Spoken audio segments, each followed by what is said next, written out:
ରାଣୀ କାରୁବାକି। ବନ୍ଧୁଗଣ, ଚାଲନ୍ତୁ ଆଲୋଚନା କରିବା ଏହି ଗଳ୍ପଟିକୁ। ମନୁଷ୍ୟ ଯେତେବେଳେ ପଶୁ ଭାବରେ ଜଙ୍ଗଲରେ ବାସ କରୁଥିଲା, ସେତେବେଳେ ଖୋଜିଥିଲା ମନୁଷ୍ୟତ୍ୱ କିପରି ପହଞ୍ଚିବ ସେହି ଉଚ୍ଚତମ ସୋପାନରେ। ସେ ନିଜକୁ ବିବେଚିତ କରିବ ଇତର ପ୍ରାଣୀମାନଙ୍କ ମଧ୍ୟରେ ଶ୍ରେଷ୍ଠ। ତେଣୁ ଜୀବଜଗତରେ ସୃଷ୍ଟି ହେଲା ଏକ ସଂଘର୍ଷ। ମନୁଷ୍ୟର ବୁଦ୍ଧି ଆଉ କୌଶଳ ନିକଟରେ ସମସ୍ତେ ହେଲେ ପରାଜିତ। ନିଜର ଅସୀମ ଶକ୍ତିକୁ ଭୁଲିଯାଇ ସିଂହ ଲୁଚିଲା ଘଞ୍ଚ ଜଙ୍ଗଲର ପର୍ବତ ଗୁମ୍ଫାରେ। କିନ୍ତୁ ଯେତେବେଳେ ମନୁଷ୍ୟ ଭାବିଲା, ମୁଁ ବେଶ୍ ଉଚ୍ଚରେ ଅଛି, ମୁଁ ଆଜି ସାଗରକୁ ଦେବତା ଭାବି ଆଉ ପୂଜା କରୁନି, ମୁଁ ତାହାରି ଉପରେ ବିଚରଣ କରୁଛି, ଆଉ ଇତର ପ୍ରାଣୀମାନଙ୍କ ମଧ୍ୟରେ ଯିଏ ଅସୀମ ଶକ୍ତିର ଅଧିକାରୀ, ସେ ହେଲା ମୋର ଆରାଧ୍ୟ ଦେବତାର ଦ୍ୱାରରକ୍ଷୀ। ସେତେବେଳେ ସେ ଭୁଲିଗଲା ତାର ଅତୀତକୁ। ସେ ଆଜି ମନୁଷ୍ୟତ୍ୱ ବଦଳରେ ପାଇଛି ପଶୁତ୍ୱ। ନିଜ ରକ୍ତରେ ହରି ଖେଳିବା ପାଇଁ ସେ ଆଗଭର ହୋଇ ଆସିଲା। ବହୁଦିନରୁ ସେ ଖୋଜିଲାଣି ତାର ପଶୁତ୍ୱକୁ। ପୁଣି କେତେ ଦିନ ଯାଏ ସେ ଖୋଜିବ, ସେ କଥା କିଏ କହିବ? ସେ ଆଜି ଧ୍ୱଂସାଭିମୁଖୀ। ଯେଉଁ ବସତିକୁ ସେ ପ୍ରଜାରଞ୍ଜନ ରାଜା ହିସାବରେ ନିର୍ମାଣ କରୁଛି, ସେ ବସତିଟିକୁ ପୋଡ଼ି ଜାଳିଦେବା ପାଇଁ ପଛଘୁଞ୍ଚା ହେଉନାହିଁ। ଯେଉଁ ନାରୀକୁ ସେ ଦେବୀ ରୂପେ ପୂଜା କରୁଥିଲା, ସେହି ନାରୀର କୋମଳ ପରଶ ପାଇଁ ସେ ନିଜକୁ କେତେ ଯେ ନୀଚ ସ୍ତରକୁ ଟାଣି ନେଉଛି, ତାହା ତାର ଚିନ୍ତାର ବହିର୍ଭୂତ। ସେ ଭୁଲି ଯାଉଛି ମେଦମାଂସରେ ନିର୍ମିତ ନାରୀ ଏକ ମାୟାଜାଲ। ସେ ମାୟାବିନୀର ରୂପକୁ ସ୍ୱାଗତ କରି ରଚନା କରୁଛି ଏକ କରାଳ ଦୃଶ୍ୟ। ଏହି କରାଳ ଦୃଶ୍ୟକୁ ଉପଭୋଗ କରି ସେ କହିବାକୁ ଭୁଲିନି, ଏହା ମୋର କ୍ଷତ୍ୟଚିତ କର୍ମ। ସେ ମରଣକୁ ଭ୍ରୂକ୍ଷେପ କରେନି। ସେ ଜାଣେ ଶରୀରରୁ ଆତ୍ମା ବିଚ୍ଛିନ୍ନ ହେଲେ ପୁଣି ଏକ ନୂତନ ଶରୀର ଧାରଣ କରିବ। ସେଥିପାଇଁ ଦୁଃଖ କାହିଁକି? ଶ୍ରୀକୃଷ୍ଣ ତ ଭଗବାନ। ସେ ପୁଣି ମହାଭାରତ ଯୁଦ୍ଧରେ କୋଟି କୋଟି ଯୋଦ୍ଧାଙ୍କୁ ମରାଇଥିଲେ, ଯଦୁବଂଶ ନାଶ କରିଥିଲେ, ତଥାପି ତାଙ୍କ ମନରେ ତ ଦୁଃଖ ନଥିଲା। ଏହି ସମର ପିପାସୁ କ୍ଷତ୍ରିୟମାନଙ୍କୁ କେବଳ ଗୀତାର 2ୟ ଅଧ୍ୟାୟ ଶ୍ଲୋକ କେତୋଟି ସାନ୍ତ୍ୱନା ଦେଇଥାଏ।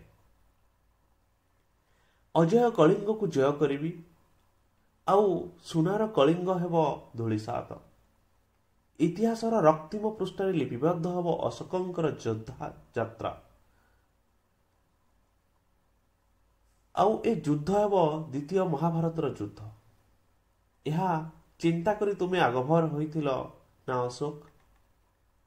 କଳିଙ୍ଗର ବେଳାଭୂମି ଅତିକ୍ରମ କରି ଧାଇଁ ଆସିଥିଲ ଏ ସୁନାର କଳିଙ୍ଗକୁ କାହିଁକି କୁହ? ଲକ୍ଷ ଲକ୍ଷ ଜନତାର ରକ୍ତର ନଦୀ ବୁହାଇ ନେଇଗଲ କଳିଙ୍ଗର ରାଣୀକୁ। ଏ ଯୁଦ୍ଧ, ଏ ରାଜ୍ୟ ଜୟର ପାଗଳାମୀ ନା ଅନିନ୍ଦ୍ୟ ରାଜକୁମାରୀ କାରୁବାକି ପାଇଁ? କେତେ ଯେ ନିରୀହ ସୈନିକ ମଲେ, ତାହା କିଏ କହିବ? ତୁମର ପୈଶାଚିକ ଲୋଭରେ କେତେ ଯେ ଅବଳା ବିଧବ୍ୟ ଜୀବନରେ କଳୁଷିତ ହେଲେ, ସେ କଥା କ'ଣ ଚିନ୍ତା କରିଥିଲ? ଦୂର ଦୂରାନ୍ତରରେ କେଉଁ ଶୋକାକୁଳ ବିଧବା ନାରୀର ବୁକୁଫଟା ସ୍ପନ୍ଦନ, ମାତୃହୀନ ଶିଶୁର ମା ପାଇଁ ଆକୁଳ ଚିତ୍କାର କ'ଣ ପ୍ରେମମୟୀ ପତ୍ନୀ କାରୁବାକିଙ୍କର ମୁଖ ଚୁମ୍ବନ କଲାବେଳେ ମନେ ପଡ଼ିଥିବ?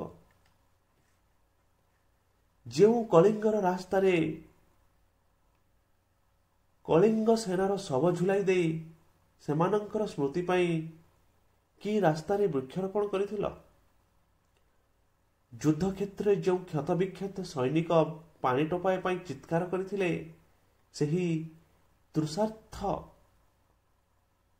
ଆତ୍ମାର ଶାନ୍ତି ପାଇଁ କ'ଣ ପୁଷ୍କରଣୀ ଖନନ କରିଥିଲ? ଯୁଦ୍ଧ ପରେ ବୋଧହୁଏ ମଗଧ ସେନା ଶୂନ୍ୟ ହୋଇଗଲେ ନା? ତେଣୁକରି ଅସ୍ତ୍ର ତ୍ୟାଗ କଲ। ତୁମେ ଭୁଲିଗଲ ଏ ଯୁଦ୍ଧର ବିଭୀଷିକା, କିନ୍ତୁ କଳିଙ୍ଗବାସୀ କଦାପି ଭୁଲିବେ ନାହିଁ।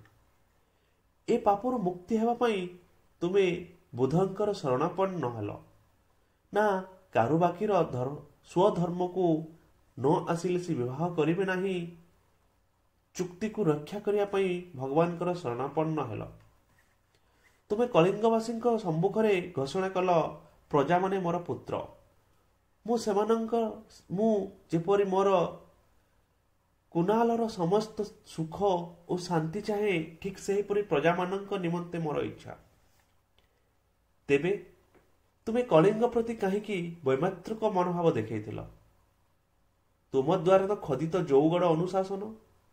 ତେବେ କାହିଁକି ସେଠାରେ ଏକ ସ୍ୱତନ୍ତ୍ରତା ଥିଲା? ତୁମେ ଏଠାରେ ନିଜର ସେହି ଧର୍ମର ସ୍ୱର ପରିବର୍ତ୍ତନ କରିବା ପାଇଁ ତ ପଛଘୁଞ୍ଚା ଦେଇନଥିଲ। ଦେବପ୍ରିୟ ଅନୁତାପ କଲାବେଳେ ମଧ୍ୟ ତାଙ୍କର ଯେ ପ୍ରଭାବ ରହିଛି, ଏକଥା ଲୋକେ ବୁଝି ରଖନ୍ତୁ। ସେମାନେ ବିରୁଦ୍ଧାତ୍ମକ କାର୍ଯ୍ୟରୁ ନିବୃତ୍ତ ହୁଅନ୍ତୁ, ନଚେତ୍ ଅବଶ୍ୟ ପ୍ରାଣନାଶ ଘଟିବ। ଧଉଳି ଶିଳାଲେଖାସ୍ଥ ତୁମର ସ୍ୱତନ୍ତ୍ର କଳିଙ୍ଗ ଅନୁଶାସନରେ ଅଷ୍ଟମରୁ ଦଶମତମ ଧାଡ଼ି ଆଜି ବି କହିବାକୁ ଭୁଲେନି ଯେ ଦଣ୍ଡନୀତି ଅନୁସାରେ କେହି କେହି କାରାବାସ ବା ପରିକ୍ଲେଶ ଭୋଗି ପାରନ୍ତି। ତଦ୍ୱାରା କାହାର କାରାଗାରରେ ଆକସ୍ମିକ ମୃତ୍ୟୁ ହୋଇଯାଇପାରେ ଓ କେତେକ କାରାରୁଦ୍ଧ ବ୍ୟକ୍ତି ଦୀର୍ଘକାଳ ଦୁଃଖ ଭୋଗ କରିପାରନ୍ତି। ବୋଧହୁଏ ଏହାର ମୂଳ କାରଣ କଳିଙ୍ଗବାସୀ ଯେ ସେ ଯୁଦ୍ଧର ନିର୍ମମ ହତ୍ୟାକାଣ୍ଡ ଭୁଲିପାରି ନଥିଲେ ଏବଂ ନିଜେ ସେମାନେ ମଗଧାଧିପତିଙ୍କର ରାଜତ୍ୱ ସ୍ୱୀକାର କରିନଥିଲେ। ମଗଧ ବିରୁଦ୍ଧରେ ଯେଉଁ ସ୍ୱାଧୀନଚେତା ଯୁବକମାନେ ସ୍ୱର ଉତ୍ତୋଳନ କରିଥିଲେ, ବୋଧହୁଏ ସେମାନେ ତୁମର ପ୍ରାଦେଶିକ ଶାସନକର୍ତ୍ତାଙ୍କ ଠାରୁ ନିର୍ଯାତନା ଭୋଗିଥିଲେ। ବୌଦ୍ଧ ଧର୍ମର ଇତିହାସରେ କଳିଙ୍ଗ ଯୁଦ୍ଧ ଏକ ଯୁଗାନ୍ତକାରୀ ଘଟଣା। ଏହି ଯୁଦ୍ଧର କାରଣ ନିରୂପଣ ସମ୍ପର୍କରେ ଇତିହାସ ନୀରବ ହୋଇ ରହିଛି, କିନ୍ତୁ କିମ୍ବଦନ୍ତୀ ସେହି ସମ୍ପର୍କରେ ମୁଖର ହୋଇ ଉଠିଛି। ତେବେ କିମ୍ବଦନ୍ତୀ ଆସେ କେଉଁଠୁ? ଠିକ୍ ସେହିପରି ଇତିହାସର ଏକ ଅଜ୍ଞାତ ଅଧ୍ୟାୟ ଯେତେବେଳେ ବିକଶିତ ହେବାକୁ ଲାଗେ, ସେତେବେଳେ ସେ କହି ଉଠେ, ମୁଁ ଏକ କିମ୍ବଦନ୍ତୀ। ଆଉ ସେ ନିର୍ଭର କରେ ଐତିହାସିକର ବଳିଷ୍ଠ ଯୁକ୍ତି ଉପରେ। ଏହି ମହାନ ଯୁଦ୍ଧର ରାଜନୈତିକ କାରଣ ଯାହା ଥାଉ ନା କାହିଁକି, ସମ୍ଭବତଃ ଏହି ସାମାଜିକ କାରଣ ମୁଖ୍ୟତଃ ଦାୟୀ ଅଟେ। କାରଣ ଜଗତ୍ କ୍ଷୟକାରୀ ମହାଯୁଦ୍ଧ ନିମନ୍ତେ ଯୁଗେ ଯୁଗେ ନାରୀ ଦାୟୀ। ଏହା ରାମାୟଣ ମହାଭାରତ ଠାରୁ ଇଲିଆଡ୍ ଓଡେସୀ ପର୍ଯ୍ୟନ୍ତ ବିଶ୍ୱ ସାହିତ୍ୟ ସ୍ପଷ୍ଟ ଘୋଷଣା କରେ। ତେଣୁ କଳିଙ୍ଗ ଯୁଦ୍ଧ ଅନ୍ତରାଳରେ କାରୁବାକିକୁ ସ୍ଥାପନ କରାଯାଇପାରେ। କାରୁବାକିଙ୍କ ସୌନ୍ଦର୍ଯ୍ୟ ଏପରି ପ୍ରସିଦ୍ଧ ଲାଭ କରିଥିଲା ଯେ ଅଶୋକ ତାଙ୍କର ଧର୍ମଗୁରୁ ଉପଗୁପ୍ତ ଓ ରତଗୁପ୍ତ ନାମକ ମନ୍ତ୍ରୀ ଦ୍ୱାରା ପ୍ରଚୋରିତ ହୋଇ କାରୁବାକିଙ୍କ ଲୋଭରେ କଳିଙ୍ଗ ଆକ୍ରମଣ କଲେ। କଳିଙ୍ଗ ଧ୍ୱଂସ ହେଲା, ତଥାପି କାରୁବାକି ସ୍ୱଧର୍ମ ମାର୍ଗକୁ ନ ଆସିଲେ ବିବାହ କରିବେ ନାହିଁ କହି ଅଶୋକଙ୍କ ପାଖରେ ଏକ ସର୍ତ୍ତ ଆରୋପ କଲେ। ତାପରେ ଅଶୋକ ବୌଦ୍ଧ ଧର୍ମ ଗ୍ରହଣ କରି ତାଙ୍କୁ ବିବାହ କଲେ। ବୀରପତ୍ନୀ କାରୁବାକି ଅଶେଷ କଳିଙ୍ଗ ଜନତାର ମଙ୍ଗଳ ବିଧାନ ପାଇଁ ଅଶୋକଙ୍କ ନିକଟରେ ନିଜକୁ ସମ୍ପୂର୍ଣ୍ଣ ସମର୍ପଣ କରିବା ପୂର୍ବରୁ ସ୍ୱବୀରତ୍ୱର ନିଦର୍ଶନ ସ୍ୱରୂପ ଏକ ଚିତ୍ର ଗିରିଗୁମ୍ଫାରେ ଖୋଦନ କରିବା ପାଇଁ ଏକ ସର୍ତ୍ତ ମଧ୍ୟ କରିଥିଲେ। ଏହି ତିବର ଜନନୀ ରାଣୀ କାରୁବାକିଙ୍କୁ ଅଶୋକ ଅତିଶୟ ଭଲ ପାଉଥିଲେ, ଏହା ମଧ୍ୟ ସେ ପ୍ରକାଶ କରିଥିଲେ। ତେବେ ହେଁ ଦେବନାମ ପ୍ରିୟଦର୍ଶୀ ଅଶୋକ, ତୁମେ ଆଜି ସ୍ୱର୍ଗଗାମୀ, କିନ୍ତୁ ଦେଖିପାରୁଛ କି ସେଠାରେ ଆମର ପ୍ରିୟ କଳିଙ୍ଗ ସମ୍ରାଟ କୁମାରଦେବଙ୍କୁ? ତୁମର ତ୍ରୟୋଦଶ ଶିଳାନୁଶାସନ ଆଜି ସେ ଯୁଦ୍ଧର ବିଭୀଷିକା ବର୍ଣ୍ଣନା କରୁଛି। ତଥାପି ଏସବୁର ସାକ୍ଷ୍ୟ ଦେବା ପାଇଁ ଆଜି ଆମର ଚିଲିକା ପ୍ରସ୍ତୁତ। ସବୁ ତ ଦେଖୁଛି ଚିଲିକା କେତେ ଯେ ଅଟହାସ୍ୟ କରୁଛି। ଏବେ ମଧ୍ୟ ହାସ୍ୟ କରିବା ପାଇଁ ପଛଘୁଞ୍ଚା ଦେଉନାହିଁ। କଳିଙ୍ଗର କେତେ ଯେ ବୋଇତ ତୋହରି ନୀଳ ଲହରୀ ମାଳାକୁ ସ୍ପର୍ଶ କରି ନୌ ବାଣିଜ୍ୟରେ ରତ ଥିଲେ, ସେ କଥା କିଏ କହିବ? ଅସଂଖ୍ୟ ବୋଇତ ତା କୂଳରେ ଲାଗିଛି। ଦେଶ ବିଦେଶରୁ କେତେ ଯେ ଧନ ସମ୍ପତ୍ତି ବହି ଆଣିଛନ୍ତି, ଏ ଦେଶର ସାଧବ ପୁଅମାନେ। ସେ କଥା ଆଜି ମନେ ପକାଇ ତୁ ନିଶ୍ଚୟ କାନ୍ଦୁଥିବୁ। କଳିଙ୍ଗର ସେ ଗୌରବର ଦିନ ଆଜି ଆଉ ନାହିଁ। ଏ ଦେଶର ସାଧବ ପୁଅ ସମୁଦ୍ର ଲଙ୍ଘି ଯାଇଥିଲେ ଦରିଆ ପାରି ଦେଶକୁ। କେତେ କ'ଣ ଆଣିଥିଲେ ତା ଜନ୍ମଭୂମିକୁ। ଆଜି କାହିଁ ସେସବୁ? ଆଜି କଳିଙ୍ଗର ସେସବୁ କିଛି ନାହିଁ। ଗୋଟିଏ ଐତିହାସିକ ଜାତି ଖାଲି ବଞ୍ଚିବା ନାଁରେ ରହିଛି। କିନ୍ତୁ ଆଜି କାହିଁକି ହୁତ ଗୌରବ, ଗତ ଗୌରବ, ଲୁପ୍ତ ଗୌରବ ହୋଇ ବଞ୍ଚିବା ଠାରୁ ମରଣ ଶତମୁଖ ଶ୍ରେୟସ୍କର ମନେ ହୁଏ। ଦିନେ ଏହି ପାହାଡ଼ ଓ ଦମନଗିରିର ପାଦ ତଳେ ଉତ୍ତୋଳିତ ମହୋଦଧି ମଥା ନୁଆଇଥିଲା। ଏଠାରେ ଅଧିବାସୀ ନୌବାଣିଜ୍ୟରେ ରତ ଥିଲେ ଓ ଦରିଆପାରିର ଦେଶରେ ବାଣିଜ୍ୟ କୋଠିମାନ ସ୍ଥାପନ କରିଥିଲେ। ସିଂହଳ, ବ୍ରହ୍ମଦେଶ, ମଳୟ, ଶ୍ୟାମ, କାମ୍ବୋଡ଼ିଆ, ଜାଭା, ସୁମାତ୍ରା, ବର୍ନିଓ ତଥା ବାଲିଠାରେ କଳିଙ୍ଗର ସାଧବମାନେ ଉପନିବେଶମାନ ସ୍ଥାପନ କରିଥିଲେ। ସେ ଦେଶମାନଙ୍କରେ ରାଜନୈତିକ ତଥା ସାମାଜିକ କ୍ଷେତ୍ରରେ ଏ ଦେଶର ସାଧବମାନେ ବୈପ୍ଳବିକ ପରିବର୍ତ୍ତନ ଆଣିପାରିଥିଲେ। ଏକଥା ଆଜିର ପ୍ରତ୍ନତତ୍ତ୍ୱବିତ୍ମାନେ ସ୍ୱୀକାର କରିଛନ୍ତି। ଦିନକର କଥା, ଏହି ପଲ୍ଲପୁର ପଥଶ୍ରୟର ଘଟଣା। ଆଜି ଏହା ପଲ୍ଲର ରୂପେ ପରିଚିତ। ଏହି ପଥାଶ୍ରୟର ବିବରଣୀ ଆଜି ଆମେ ଦେବା ପାଇଁ ନୀରବ, କିନ୍ତୁ ଖ୍ରୀଷ୍ଟୀୟ ପ୍ରଥମ ଓ ଦ୍ୱିତୀୟ ଶତାବ୍ଦୀର ଗ୍ରୀକ୍ ଲେଖକମାନଙ୍କ ଦ୍ୱାରା ପ୍ରଦତ୍ତ ହୋଇଅଛି।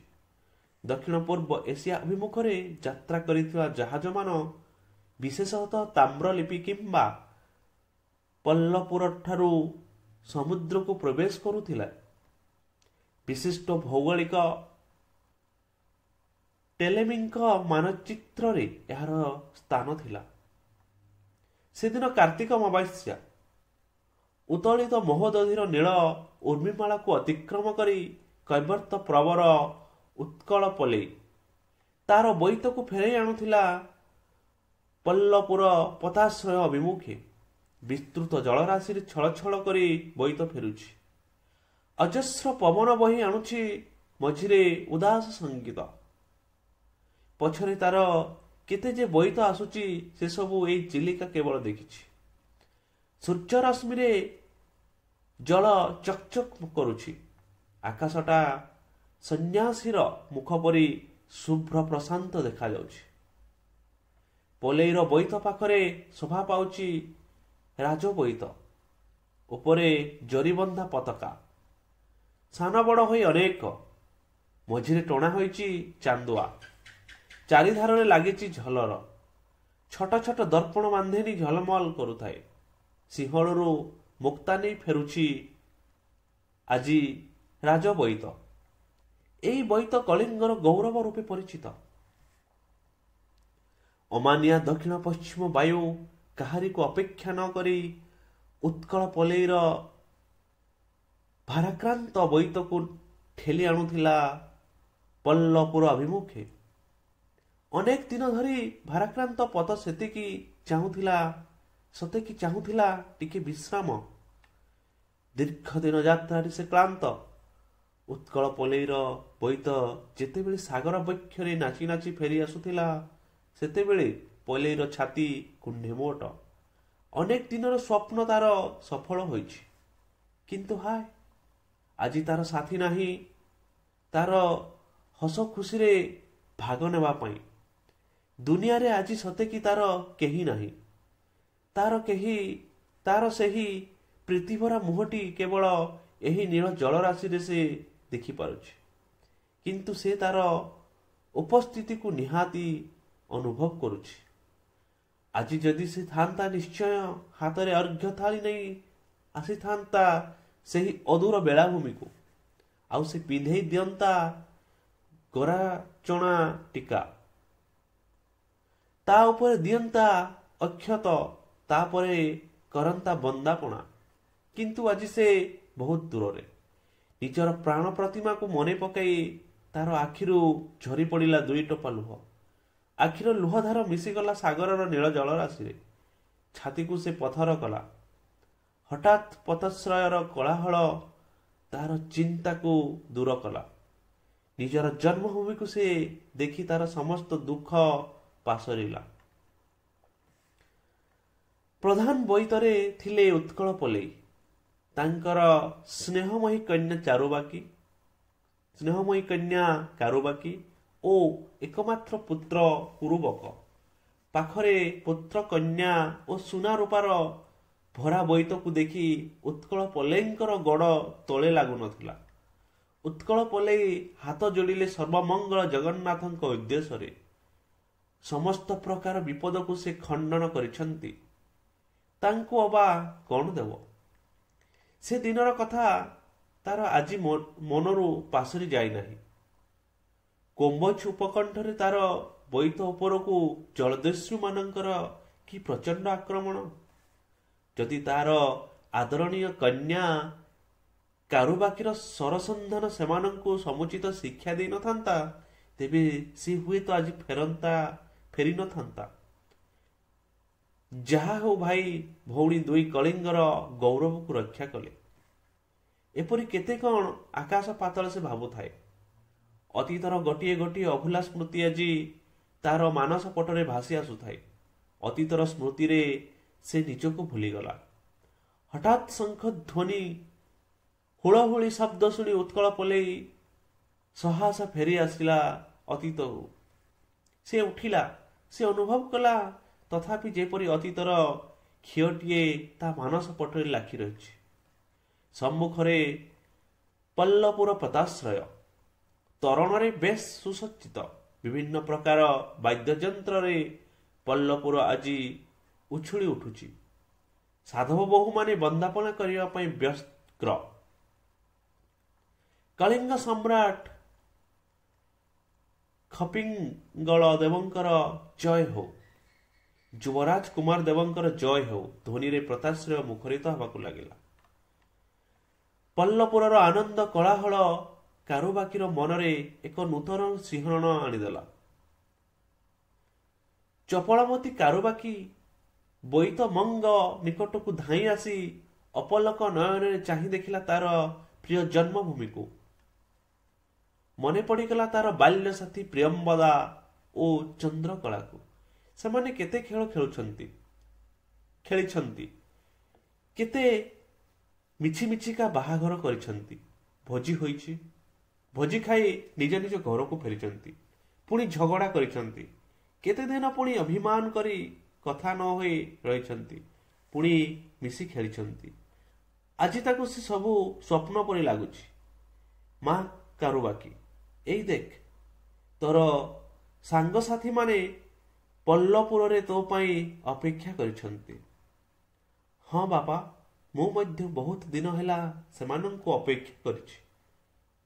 ଆଜି ଆମର ପତାଶ୍ରୟରେ ଏତେ ବଡ଼ ଉତ୍ସାହ କାହିଁକି ବାପା? ହଁ ମା, ବୋଧହୁଏ କଳିଙ୍ଗ ସମ୍ରାଟ ପତାଶ୍ରୟ ପରିଦର୍ଶନରେ ଆସିଥିବେ, ତେଣୁକରି ଏପରି ଉତ୍ସବର ଆୟୋଜନ। ଚାହୁଁ ଚାହୁଁ ସମସ୍ତ ବିପଦକୁ ଦୂର କରି ଉତ୍କଳ ପଲେଇର ଗୋଟିଏ ଗୋଟିଏ ବୋଇତ ପତାଶ୍ରୟରେ ବିଶ୍ରାମ ନେଲା।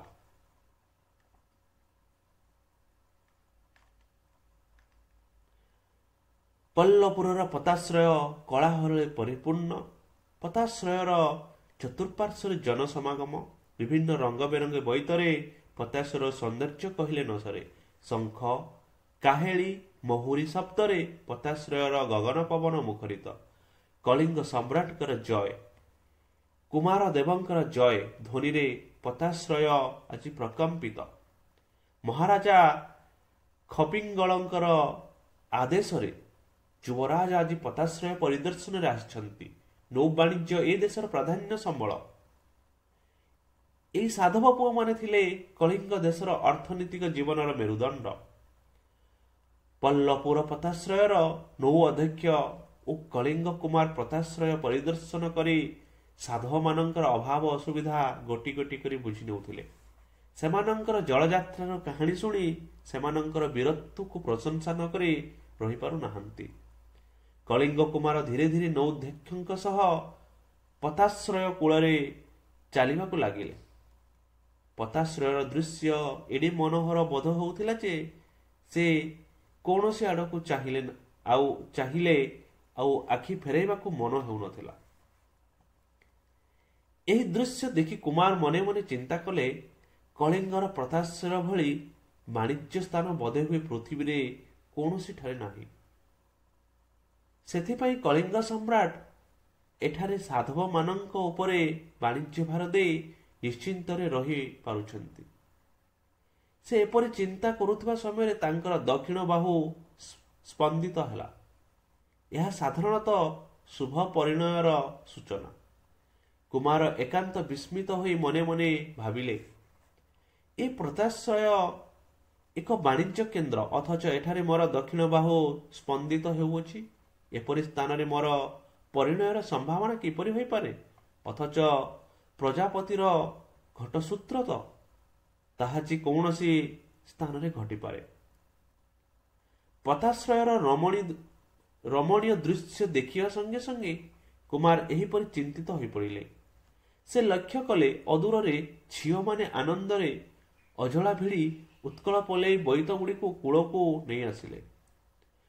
ବୋଇତରୁ ଓହ୍ଲାଇ ଆସିଲେ ଉତ୍କଳ ପଲେଇ, ତାଙ୍କର ଆଦରଣୀୟା କନ୍ୟା କାରୁବାକୀ ଓ ପୁତ୍ର କୁରୁବକ।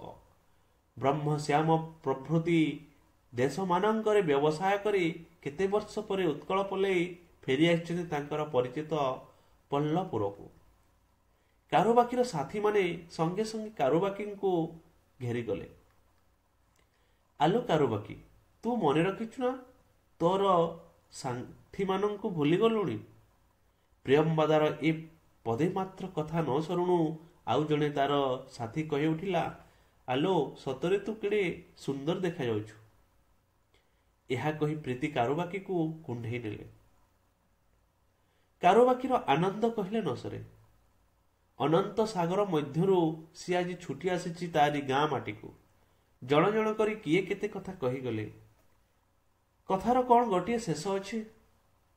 ପ୍ରିୟମ୍ବଦା କହି ଉଠିଲା, ତୁମ ପାଇଁ କ'ଣ ଆଣିଛୁ କହିଲୁ? କାରୁବାକୀ ହସି ଦେଇ କହିଲେ, ତୋ ପାଇଁ ଗୋଟିଏ ସୁନ୍ଦର ବରଟିଏ ଆଣିଛି, ମନ ମାନିବ ତ? ଛି, ତୋର ସେ ପିଲାଦିନିଆ କଥା ଗଲାଣି। ତୁ ସବୁବେଳେ ସେପରି କରୁଛୁ। ସତରେ ମୋ ପାଇଁ କ'ଣ ଆଣିଛୁ?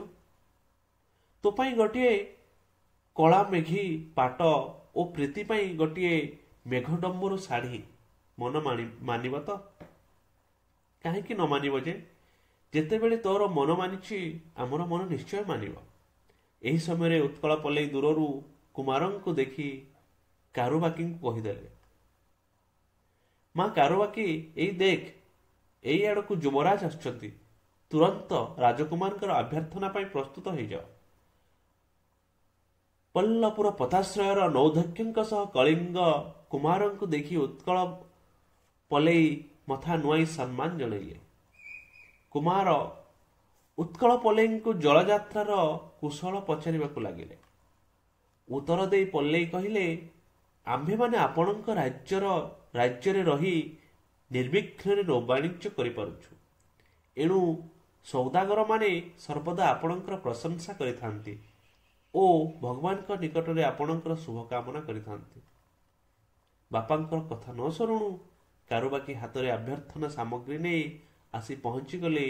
କାରୁବାକୀଙ୍କୁ ଦେଖି ପଳେଇ କହିଲେ, ମା କାରୁବାକୀ, କୁମାରଙ୍କୁ ନମସ୍କାର କର। ବାପାଙ୍କର କଥା ନ ଶୁଣୁ କାରୁବାକୀ ଯୁବରାଜଙ୍କୁ ନମସ୍କାର କଲେ। ହଠାତ୍ ଜଣେ ସୌମ୍ୟ ଅପରିଚିତ ରାଜକୁମାର ଆଗମନରେ କାରୁବାକୀ ଓ ତାର ସାଥୀମାନେ ନିତାନ୍ତ ସଂକୋଚ ଅନୁଭବ କଲେ। କାରୁବାକୀ ଯୁବରାଜଙ୍କୁ ଥରେ ମାତ୍ର ଚାହିଁ ଦେଇ ମୁଖ ତଳକୁ ପୋତି ଦେଇ ସେ ଅବା କ'ଣ କହିବେ, ନୀରବରେ ରହିଲେ। ଅଭ୍ୟର୍ଥନାର ଭାର କାରୁବାକୀ ଉପରେ ଲଦି ଉତ୍କଳ ପଲେଇ ଓ ନୌ ଅଧ୍ୟକ୍ଷ ବୋଇତ ଗୁଡ଼ିକର ପରିଦର୍ଶନ କରିବାକୁ ଚାଲିଗଲେ। କାରୁବାକୀର ରୂପମାଧୁରୀ ଦେଖି କୁମାର ଚିନ୍ତା କରିବାକୁ ଲାଗିଲେ। ସତରେ ଶ୍ରାବଣ ମାସର ପୁନେଇ ଜହ୍ନର ରୂପଶୋଭା କାରୁବାକୀର ରୂପ ନିକଟରେ ଲଜ୍ଜିତ ହୋଇ କଳା ମେଘର ଉହାଡ଼ରେ ନିଜ ମୁଖ ଲୁଚେଇ ରଖିବ। ବାସ୍ତବିକ କାରୁବାକୀ ପରି ରୂପବତୀ ରମଣୀ ସମଗ୍ର ଭାରତରେ ବିରଳ। ଅନିନ୍ଦ୍ୟ ସୁନ୍ଦରୀ ପରିଟିଏ ସତେ କି ଓହ୍ଲେଇ ଆସିଛି ଏପରି ସେ ଅନୁଭବ କଲେ। ଯୁବରାଜ କାରୁବାକିଙ୍କୁ ପଚାରିଲେ, ସମୁଦ୍ରରେ ନୌବାଣିଜ୍ୟ ନିର୍ବିଘ୍ନରେ ହେଉଛି ତ? ଲଜ୍ଜା ତ ନାରୀର ପ୍ରଧାନ ଲକ୍ଷଣ। କାରୁବାକି ତ ବୀରା, ନିର୍ଭୀକା, ତଥାପି ନାରୀ ସୁଲଭ ଗୁଣରୁ ସେ ଅବା କିପରି ବଞ୍ଚିତା ହେବ?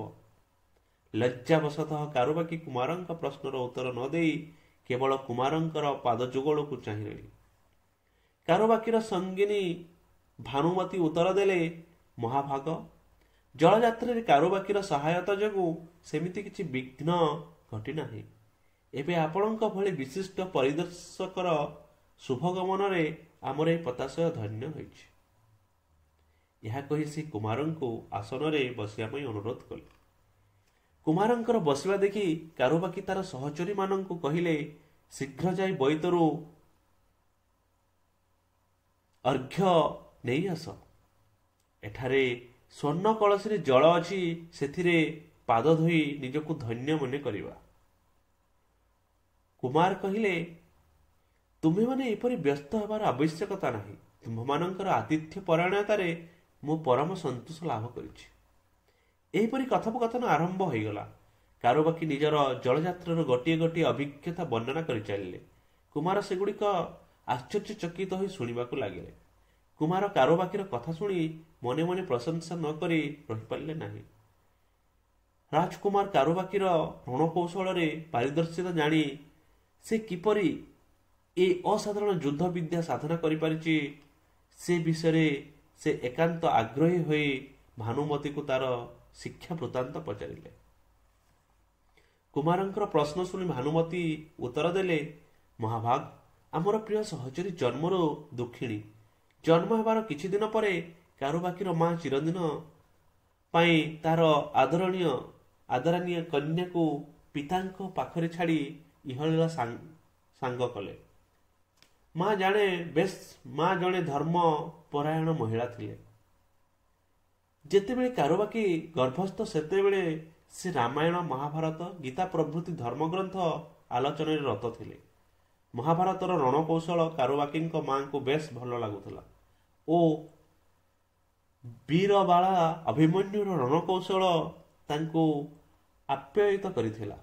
ସେହିଦିନଠାରୁ ଅଭିମନ୍ୟୁ ପରି ଏକ ସନ୍ତାନର ଜନନୀ ହେବା ପାଇଁ ସେ ଇଚ୍ଛା କରି ନିଜ ସ୍ୱାମୀ ପାଖରେ ବ୍ୟକ୍ତ କରିଥିଲେ। କିନ୍ତୁ ବିଧିର ବିଧାନ କି କରିବ ଆନ? ପୁଅ ବଦଳରେ ସେ କାରୁବାକିକୁ ଜନ୍ମ ଦେଇଥିଲେ। କାରୁବାକି ନାରୀ ହେଲେ ମଧ୍ୟ ଅଭିମନ୍ୟୁ ପରି ରଣକୌଶଳରେ ପରଙ୍ଗମ ହୋଇପାରିଲେ।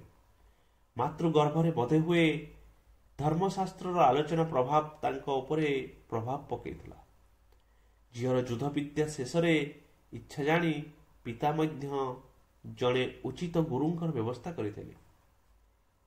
ତେଣୁ ଖୁବ୍ ଅଳ୍ପ ସମୟ ମଧ୍ୟରେ ସେ ସମର କୌଶଳରେ ଯଥେଷ୍ଟ ପାରିଦର୍ଶିତା ହାସଲ କରିପାରିଛନ୍ତି। ମାଙ୍କର ସ୍ୱପ୍ନ ସାର୍ଥକ ହେଲା, କିନ୍ତୁ ସେ ସୌଭାଗ୍ୟକୁ ଉପଭୋଗ କରିବା ପାଇଁ ତାଙ୍କ ଭାଗ୍ୟରେ ନାହିଁ। ଆପଣ ଜାଣନ୍ତି, ଆମର ନୌବାଣିଜ୍ୟ ବେଳେ କଳିଙ୍ଗର ସାଧବମାନେ ବାରମ୍ବାର ଜଳଦସ୍ୟୁମାନଙ୍କ ଦ୍ୱାରା ଆମନ୍ତ୍ରିତ ହୋଇ ଧନଜୀବନକୁ ବଳିଦାନ କରିଥାନ୍ତି। କିନ୍ତୁ କାରୁବାକିର ସହାୟତାରେ ଉତ୍କଳ ପଲେଇର ସମସ୍ତ ବୋଇତ ଫେରି ଆସିଛନ୍ତି ଖୁବ୍ ନିରାପଦରେ। କାରୁବାକି ମନେ ମନେ କହିବାକୁ ଲାଗିଲେ, କେଜାଣି କାହିଁକି ଏହି କୁମାରଙ୍କୁ ଦେଖିଲା ବେଳୁ ମୋ ମନରେ କେତେ ସ୍ୱପ୍ନ ଜାଗ୍ରତ ହେଉଛି। ଆସ୍ତେ ଆସ୍ତେ ରାଜକୁମାରଙ୍କର ଭାବଭଙ୍ଗୀରେ ମଧ୍ୟ ଚଞ୍ଚଳତା ପ୍ରକାଶ ପାଇଲା। ଏପରି କଥାବାର୍ତ୍ତା ଚାଲୁଥିବା ବେଳେ କାରୁବାକି ପ୍ରେମର ଜର୍ଜର ହୋଇ ଲଜ୍ଜା ପ୍ରକାଶ କଲେ। ପ୍ରୀତି ସେ ଦୁହିଁଙ୍କର ମନୋଭାବ ଲକ୍ଷ୍ୟ କରିପାରିଲେ। ସେ କୁମାରଙ୍କ ଅଗୋଚରରେ କହିଲେ, ବର୍ତ୍ତମାନ ଯଦି ପିତା ବୋଇତରେ ଥାନ୍ତେ ତାହେଲେ ନିଜର ସର୍ବସ୍ୱ ଦେଇ କୁମାରଙ୍କୁ ସନ୍ତୁଷ୍ଟ କରିଥାନ୍ତେ। କାରୁବାକି କହିଲେ, ତୁ ମନରେ ଗୋଟିଏ କିଛି ଉଦ୍ଦେଶ୍ୟ ରଖି ଏପରି କହୁଛୁ। ମୁଁ ତ କଥା ଶୁଣିବାକୁ ଚାହେଁନା। ସେଠାରୁ କାରୁବାକି ଲଜ୍ଜାରେ ଦୂରେଇ ଯିବାକୁ ବାହାରିଲେ। କାରୁବାକି ଚାଲିଯିବେ କାହିଁକି? କ'ଣ ମୋ କଥାରେ ଲାଜ ମାଡ଼ୁଛି? ଦେଖ, ତୁମେ ଦୁହେଁ ମନ ଇଚ୍ଛା କ'ଣ ସବୁ କୁମାରଙ୍କ ସମ୍ମୁଖରେ ମୋ ବିଷୟରେ ଗପି ଯାଉଛ। ଓ, କାଳେ କୁମାର ତୋ ପ୍ରତି ଅଭିମାନ କରିବେ ନା? ହଉ, ଠିକ୍ ଅଛି, ଆମେ କିଛି କହିବୁନି, ତୁ ନିଜେ କହ। ଆଜି ପୁଣି କୁମାରଙ୍କର ଅଭ୍ୟର୍ଥନାର ଭାର ତୋ ଉପରେ। କୁମାର କାରୁବାକିଙ୍କୁ ଚାହିଁ ମନେ ମନେ ଭାବିଲେ, ମୁଁ କାରୁବାକି ପ୍ରତି ଅନୁରକ୍ତ, ଅନୁରାଗୀ, କିନ୍ତୁ ସେ ମୋ ପ୍ରତି ସେହିପରି ଅନୁରାଗିଣୀ କି ନା ତାହା ମୁଁ ବୁଝିପାରୁନାହିଁ। କିନ୍ତୁ ଆମେ ଦୁହିଁଙ୍କର ଆତ୍ମାର ମିଳନ ସେ ହଠାତ୍ ଲଜ୍ଜାରେ ମୁହଁ ବୁଲେଇ ଦେଉଛନ୍ତି। ତେବେ ମୋ ପ୍ରତି ଯଦି ଅନୁରାଗ ନଥାନ୍ତା ତେବେ ସେ ଏପରି କାହିଁକି କରନ୍ତେ? ନା, ଏସବୁ ମୋର ଭ୍ରାନ୍ତ ଧାରଣା। ଏପରି କୌଣସି ନାରୀ ଅଛି ଯିଏକି କଳିଙ୍ଗ କୁମାର ପାଣିଗ୍ରହଣ କରିବା ପାଇଁ ଅନିଚ୍ଛୁକ? କାରୁବାକିକୁ ଦେଖିଲା ପରେ କୁମାରଙ୍କ ମନରେ କାରୁବାକି ବିନା ରାଜଶ୍ଚର୍ଯ୍ୟ ତୁଚ୍ଛ ଲାଗୁଛି। କାରୁବାକିର ରୂପରେ ମୁଗ୍ଧ ହେଲେ କଳିଙ୍ଗର ଯୁବରାଜ। ହଠାତ୍ ଏହି ସମୟରେ ନୌଅଧ୍ୟକ୍ଷ ଓ ପୋଲେଇ ଆସି ପହଞ୍ଚିଲେ। ସମସ୍ତ କଥୋପକଥନ ଏକାବେଳକେ ଶାନ୍ତ ହୋଇଗଲା। କାରୁବାକି ନିଜର ସହଚରୀଙ୍କ ସାଥିରେ ତାର ପ୍ରିୟ ବୋଇତ ଭିତରକୁ ଚାଲିଗଲେ। ଯୁବରାଜ, ଉତ୍କଳ ପୋଲେଇଙ୍କର ବୋଇତ ବେଶ ସୁନ୍ଦର ହୋଇଛି। ବହୁତ ସୁନ୍ଦର ସୁନ୍ଦର ଜିନିଷ ଦୂର ଦେଶରୁ ଆଣି ସେ କଳିଙ୍ଗର ସମ୍ପତ୍ତି ବୃଦ୍ଧି କରିଛନ୍ତି। ନୌ ଅଧ୍ୟକ୍ଷଙ୍କ ଠାରୁ କୁମାର ଏହା ଶୁଣି ଅତ୍ୟନ୍ତ ପ୍ରୀତ ହୋଇ ସେଠାରୁ ଫେରିବାକୁ ଉଦ୍ୟତ ହେଲେ। ସନ୍ଧ୍ୟା ଆଗତ ପ୍ରାୟ। ପଶ୍ଚିମ ଆକାଶରେ ରକ୍ତିମ ସୂର୍ଯ୍ୟ ଧାରାବକ୍ଷକୁ ନିକ୍ଷେପ କରୁଛି ଏକ ଉତ୍ତପ୍ତ ସୁନେଲି ଆଭା। ସୁଲୁସୁଲିଆ ସମୁଦ୍ର ପବନ କୁମାରଙ୍କ ମନରେ ଆଜି ତୋଳିଛି ଏକ ଅପୂର୍ବ ସ୍ନିଗ୍ଧତା। ଅସ୍ତଗାମୀ ସୂର୍ଯ୍ୟ ପଶ୍ଚିମ ଦିଗ୍ବଳୟରେ ହଜିବାକୁ ଲାଗଲେଣି। ଆହାର ଅନ୍ୱେଷଣରେ ଯାଇଥିବା ପକ୍ଷୀକୁଳ କ୍ଳାନ୍ତ ହୋଇ ନିଜ ନିଜ ନିଡ଼କୁ ଫେରିଲେଣି। ସନ୍ଧ୍ୟା ଆଗତ ଦେଖି ପତାଶ୍ରୟରୁ ବିଦାୟ ନେଲେ କଳିଙ୍ଗ କୁମାର ଓ ନୌଧ୍ୟକ୍ଷ। ହଠାତ୍ ଏକ ନୀରବତା ଘଟି ଆସିଲା। ସମାପ ନଗରୀର ଏକ ରମଣୀୟ ସ୍ଥାନରେ କୈବର୍ତ୍ତ ପ୍ରବର ଉତ୍କଳ ପୋଲେଇଙ୍କର ସୁରମ୍ୟ ପ୍ରସାଦ। ଚତୁର୍ଦିଗରେ ପରିବେଷ୍ଟିତ ଏକ ବିରାଟ ପ୍ରସ୍ତର ପ୍ରାଚୀର, ସମ୍ମୁଖରେ ସୁସଜ୍ଜିତ ଉଦ୍ୟାନ, ଅଟ୍ଟାଳିକା ଉପରେ ମଧୁଭରା ମଧୁମାଳତୀ କୁଞ୍ଜ, ନାଳି ଧଳା ପେନ୍ଥି ପେନ୍ଥି ଫୁଲରେ ପରିପୂର୍ଣ୍ଣ। ବୁଦା ବୁଦା ମଲ୍ଲୀ, ଜୁଇ, ରଜନୀଗନ୍ଧାର ଉଚ୍ଛ୍ୱସିତ ସୁଗନ୍ଧ ମଳୟରେ ଭାସି ଆସୁଛି। ରଙ୍ଗ ବେରଙ୍ଗୀ ପ୍ରଜାପତି ଓ ମଧୁପମାନଙ୍କର ସମାବେଶ। ଗୁଞ୍ଜରଣ କ୍ରୀଡ଼ା କୌତୁକ କୁମାରୀ କାରୁବାକିର ମନରେ ବିଭିନ୍ନ ସ୍ୱପ୍ନ ଜାଗରଣ କରେ। ପୁଷ୍ପଭରା ଏ ଉଦ୍ୟାନକୁ ଚାହିଁ କାରୁବାକି ମନେ ମନେ ଭାବେ ସେ ମଧ୍ୟ ଆଜି ଏହି ସୁରମ୍ୟ ଉପବନରେ ଏକ ସଦ୍ୟ ବିକଶିତା କୁସୁମ। ରାଜା ଉଦ୍ୟାନରୁ ଉଡ଼ି ଆସୁଥିବା ପ୍ରଜାପତିର ଆକୁଳ ନିବେଦନ ସେ ଶୁଣିବାକୁ ପ୍ରସ୍ତୁତ। ତାର ଅନ୍ତରର ସାଇତା ସମସ୍ତ ମଧୁକୁ ସେ ଅକାତରେ ଦେଇଦେବ। ଆଉ ସେ ସଂଗ୍ରହ କରିବ ଫୁଲ ଏଣୁ। ଉଦ୍ୟାନର ପ୍ରଶସ୍ତ ବକୁଳ ବେଦିକା। ସାଥୀମାନଙ୍କ ଗହଣରେ କାରୁବାକି ଆସି ଏଠାରେ ବସେ। ପୁଷ୍ପାଦ୍ୟାନର ଅସ୍ତଗାମୀ ସୂର୍ଯ୍ୟର ଶୋଭା ଦେଖି ଆତ୍ମହରା ହୋଇଯାଏ। ଉଦ୍ୟାନର ଏକ ପାର୍ଶ୍ୱରେ ବିରାଟ ପୁଷ୍କରଣୀ, ଶାନ୍ତ ନିଶ୍ଚଳ ଜଳରାଶି। ଆଉ ମଧୁରାତିରେ କୁମୁଦ ସହିତ ବିହାର କରେ ଚନ୍ଦ୍ର। କାରୁବାକି ଦେଖେ, ଉପଭୋଗ କରେ, ବିମୁଗ୍ଧ ହୁଏ, ଆଉ ଶେଷରେ ବିରହରେ ତାହାର ଅନ୍ତର ଖୋଜି ଉଠେ ଏକ ଅଜଣା ବସ୍ତୁକୁ। ଉଦ୍ୟାନର ଲତା କୋଣରେ ଅବାଧ ବିହାର କରୁଛି ନିରଙ୍କୁଶ ବିଜନତା। କାରୁବାକି ବୁଲି ବୁଲି ଦେଖୁଛି ଏ ଦୃଶ୍ୟ। ପ୍ରିୟମ୍ବଦା ପାଖରେ ନାହିଁ।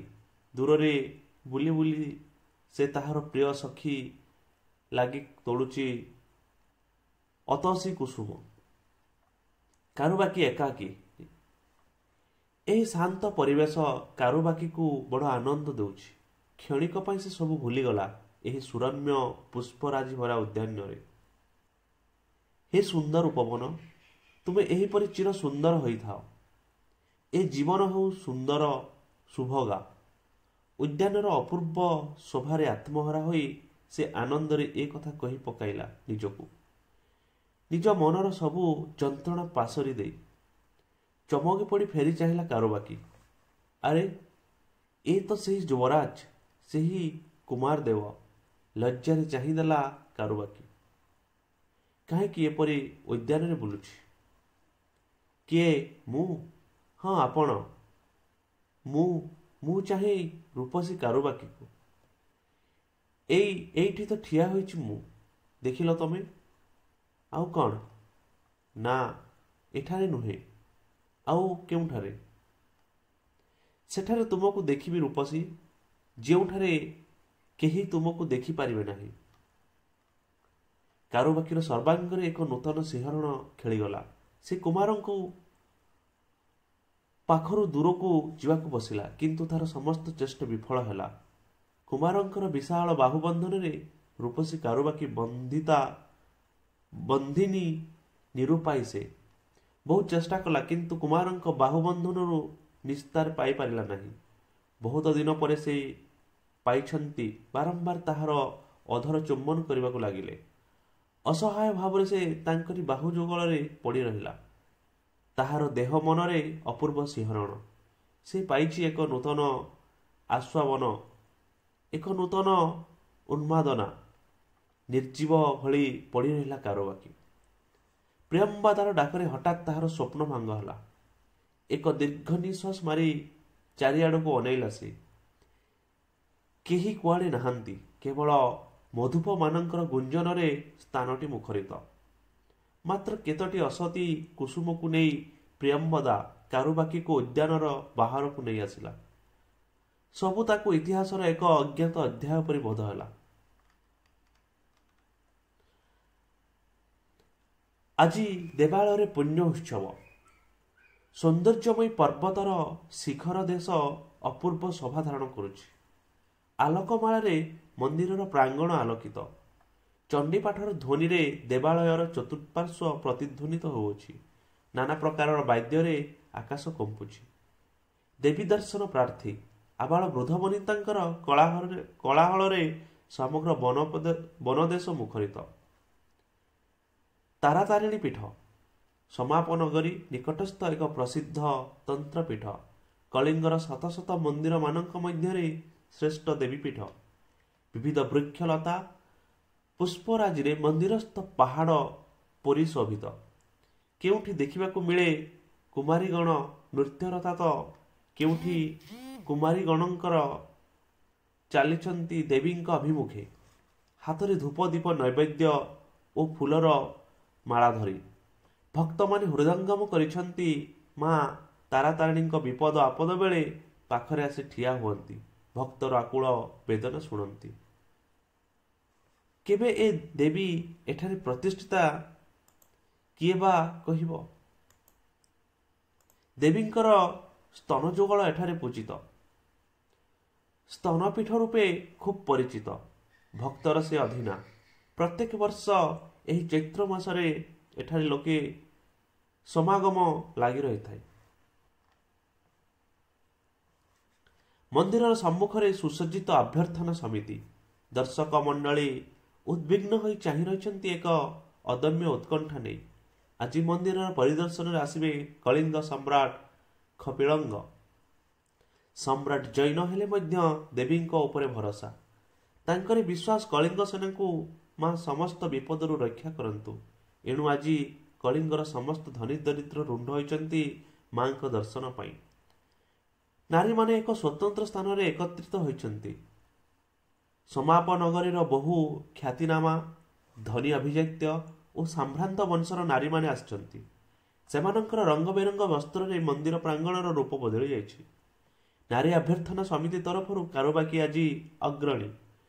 ବହୁ ସମୟ ଧରି ଅପେକ୍ଷା କରି ରହିଛି କାରୁବାକି। ହଠାତ୍ କଳିଙ୍ଗ ସମ୍ରାଟ ଖପିଙ୍ଗଳଙ୍କର ଜୟ ହୋ ଧ୍ୱନିରେ ସେଠାରେ କୋଳାହଳକୁ ଏକ ନୂତନ ନୀରବତା ଆଣିଦେଲା। ସମବେତ ବାଦ୍ୟଯନ୍ତ୍ର ଝୁଙ୍କୃତ ହେଲା। ମୃଦଙ୍ଗ, ବୀଣା, ବଂଶୀ ଓ କରତାଳରେ ସ୍ଥାନଟି ମୁଖରିତ ହେଲା। ନର୍ତ୍ତନ ବିଧି ଅନୁସାରେ ନର୍ତ୍ତକୀ ବୃନ୍ଦ ସମ୍ରାଟ ଖପିଙ୍ଗଳଙ୍କୁ ପୁଷ୍ପାଞ୍ଜଳି ଅର୍ପଣ କଲେ। ତାପରେ ଅନିନ୍ଦ୍ୟ ସୁନ୍ଦରୀ କାରୁବାକି ପୁଷ୍ପହାରଟିକୁ ସମ୍ରାଟଙ୍କୁ ଅର୍ପଣ କରି ବିନମ୍ର ପ୍ରଣତି ଜଣାଇଲେ। ସମ୍ରାଟ କ୍ଷିପଙ୍ଗଳ ନବଯୌବନା ଅନିନ୍ଦ୍ୟା ରୂପସୀ କାରୁବାକିଙ୍କ ଠାରୁ ପୁଷ୍ପମାଳା ଗ୍ରହଣ କରି କିଛି କ୍ଷଣ ତାର ରୂପକୁ ମନେ ମନେ ପ୍ରଶଂସା କଲେ। ତପ୍ତ କାଞ୍ଚନ ବନ୍ନା କୁସୁମାର ଅଙ୍ଗରେ ରୌପ ତାରକା। ଖଚିତ ନୀଳ ପାଟଶାଢ଼ୀ ପରିଧେୟ କାରୁବାକିକୁ ଦେଖି ସେ ମନେ କଲେ ସତେ ଯେପରି ଭଗବାନ ଗୋଟିଏ ରୂପସୀ ନାରୀର ସ୍ୱର୍ଣ୍ଣ ପ୍ରତିମାଟିଏ ଗଢ଼ି ସେଠାରେ ଜୀବନ୍ୟାସ ଦେଇଛନ୍ତି। ସମ୍ରାଟଙ୍କର ଉପସ୍ଥିତିରେ ମନ୍ଦିରର ପୂଜ୍ୟ କାର୍ଯ୍ୟ ଆରମ୍ଭ ହେଲା। ପୂଜାରୀ ରାଜାଙ୍କୁ ଆରତି ଅର୍ପଣ କରି ଗ୍ରହଣ କରିବା ପାଇଁ ନିବେଦନ କଲେ। ବିନା ଦ୍ୱିଧାରେ ଜୈନ ସମ୍ରାଟ ଦେବୀ ଆରତି ଗ୍ରହଣ କରି ନିଜକୁ ଧନ୍ୟ ମନେକଲେ। ଦେବୀଙ୍କୁ ମନସ୍କାମନା ଜଣାଇ ପ୍ରଜାବର୍ଗଙ୍କ ସହ ଫେରିଲେ ନାଟ୍ୟଶାଳାକୁ। ମନ୍ଦିରର ପାର୍ଶ୍ୱରେ ନାଟ୍ୟଶାଳା ଅତି ସୁନ୍ଦର ଭାବରେ ସୁସଜ୍ଜିତ। କଳିଙ୍ଗବାସୀ ଉଦ୍ଭିଗ୍ନ ହୋଇ ଚାହିଁ ରହିଛନ୍ତି। ଅପୂର୍ବ ସମାବେଶ, ଅଦମ୍ୟ ଉତ୍କଣ୍ଠା, ଅଗଣିତ ଜନସାଧାରଣଙ୍କ ଉପସ୍ଥିତିରେ ସୁଦ୍ଧା ତିଳେ ହେଲେ କୋଳାହଳ ନାହିଁ। ନିସ୍ତବ୍ଧ ଓ ଶୃଙ୍ଖଳିତ ଦର୍ଶକ। ଏଠାରେ ଉଚ୍ଚ ନୀଚ ବା ବଡ଼ ସାନର ଭେଦଭାବ ନାହିଁ। ସମସ୍ତେ ସମାନ, ସମସ୍ତେ ସମାସୀନ। ନୃତ୍ୟ ଆରମ୍ଭ ହେଲା। ବାଦ୍ୟର ତାଳେ ତାଳେ ନର୍ତ୍ତକୀମାନେ ନୃତ୍ୟ ଆରମ୍ଭ କଲେ। ଦର୍ଶକ ମଣ୍ଡଳୀର କେବଳ କରତାଳିରେ ନୃତ୍ୟଶାଳା ମୁଖରିତ ହେବାକୁ ଲାଗିଲା। ମନ୍ଦିର ଅଧିଷ୍ଠାତା ଦେବୀଙ୍କ ଉଦ୍ଦେଶ୍ୟରେ ପ୍ରଣତି ନିବେଦନ କରି ଯଥାରୀତିରେ ନୃତ୍ୟର ପରିସମାପ୍ତି ହେଲା।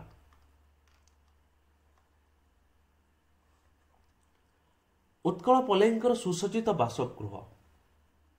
ଦେଶ ବିଦେଶର ବିଭିନ୍ନ ପଦାର୍ଥରେ ଘରଟି ପରିପୂର୍ଣ୍ଣ। ହାତୀଦାନ୍ତରେ ନିର୍ମିତ ଘରର ଉପକରଣ ଗୁଡ଼ିକ ଘରର ସୌନ୍ଦର୍ଯ୍ୟକୁ ବୃଦ୍ଧି କରୁଛି। ଘରର ଘରଣୀ ନଥିଲେ ମଧ୍ୟ ଘରଟି ଲକ୍ଷ୍ମୀବନ୍ତ ଘର ପରି ମନେ ହେଉଛି। ଐଶ୍ୱର୍ଯ୍ୟର ପ୍ରାଚୁର୍ଯ୍ୟରେ ବୁଡ଼ି ରହିଥିଲେ ମଧ୍ୟ ଉତ୍କଳ ପଲେଇଙ୍କ ମନରେ ଏକ ନିଭୃତ କୋଣରେ ବେଳେ ବେଳେ ଆଲୋଡ଼ନ ସୃଷ୍ଟି ହୁଏ। ମନେ ମନେ ସେ କ'ଣ ଗୋଟିଏ ଅଭାବ ଅନୁଭବ କରନ୍ତି। ଅନ୍ତରଟା ଦହି ହୁଏ। ସେ ଆଜି ଚିନ୍ତାମଗ୍ନ। ପୁତ୍ର କୁରୁବକ ମଧ୍ୟ ସହାନୁଭୂତିର ସହିତ ଚିନ୍ତିତ। ଏକମାତ୍ର ଚିନ୍ତା ମାତୃହୀନ କୁମାରୀ କାରୁବାକିର ବିବାହ। ସର୍ବ ସୁଲକ୍ଷଣା ଗୁଣବତୀ କାରୁବାକି ବର୍ତ୍ତମାନ କୁମାରୀ। ଅନୁରୂପ ପତି ଏ ପର୍ଯ୍ୟନ୍ତ ସ୍ଥିର ହୋଇପାରି ନାହିଁ। କ'ଣ କରିବେ? ସହସ୍ରାଧିକ ଚିତ୍ରପଟ ଆଉ ଗୁଣବଳୀ ମଧ୍ୟରୁ କେହି ଜଣେ ବି ଯେତେବେଳେ କନ୍ୟାର ଉପଯୁକ୍ତ ହୋଇପାରିଲେ ନାହିଁ, ସେତେବେଳେ ପିତାଙ୍କର ମନ ଅଶାନ୍ତ ହେବା ତ ଏକ ସାଧାରଣ କଥା। ପ୍ରତ୍ୟେକ ପିତା ଉପଯୁକ୍ତ ବରଟିଏ କନ୍ୟା ପାଇଁ ନ ପାଇଲା ପର୍ଯ୍ୟନ୍ତ ନିଶ୍ଚିତ ଭାବରେ ନିଶ୍ଚିନ୍ତ ଥାନ୍ତି। ଏଥିରୁ ଉତ୍କଳ ପଲେଇ ବା ବାଦ ଯିବେ କିପରି? ଉଭୟ ପ୍ରତୀକ୍ଷା କରିଛନ୍ତି କେବଳ ଗୋଟିଏ ପ୍ରଶ୍ନର ସମାଧାନ ପାଇଁ, କାରୁବାକିର ଭବିଷ୍ୟତ। କାହା ହାତରେ ସେ ସମର୍ପଣ କରିବେ, ସେହି ଗୋଟିଏ ପ୍ରଶ୍ନର ଉତ୍ତର ପାଇଁ ସେ ବ୍ୟାକୁଳ। ସେ ଉପସ୍ଥିତ ହେଲେ ଅନେକ ଦିନର ଆଶା ଆକାଂକ୍ଷାକୁ ନେଇ। ଦୀର୍ଘକାୟ, ଗୌରପନ୍ନ, ଉନ୍ନତ କପାଳ, ଲଣ୍ଡିତ ମସ୍ତକ, ଉଜ୍ଜ୍ୱଳ ଚକ୍ଷୁଯୁଗଳ, ପ୍ରଶାନ୍ତ ମୁଖମଣ୍ଡଳ, ସଦା ପ୍ରଫୁଲ୍ଲ, ଅପୂର୍ବ ଦୀପ୍ତିମୟ।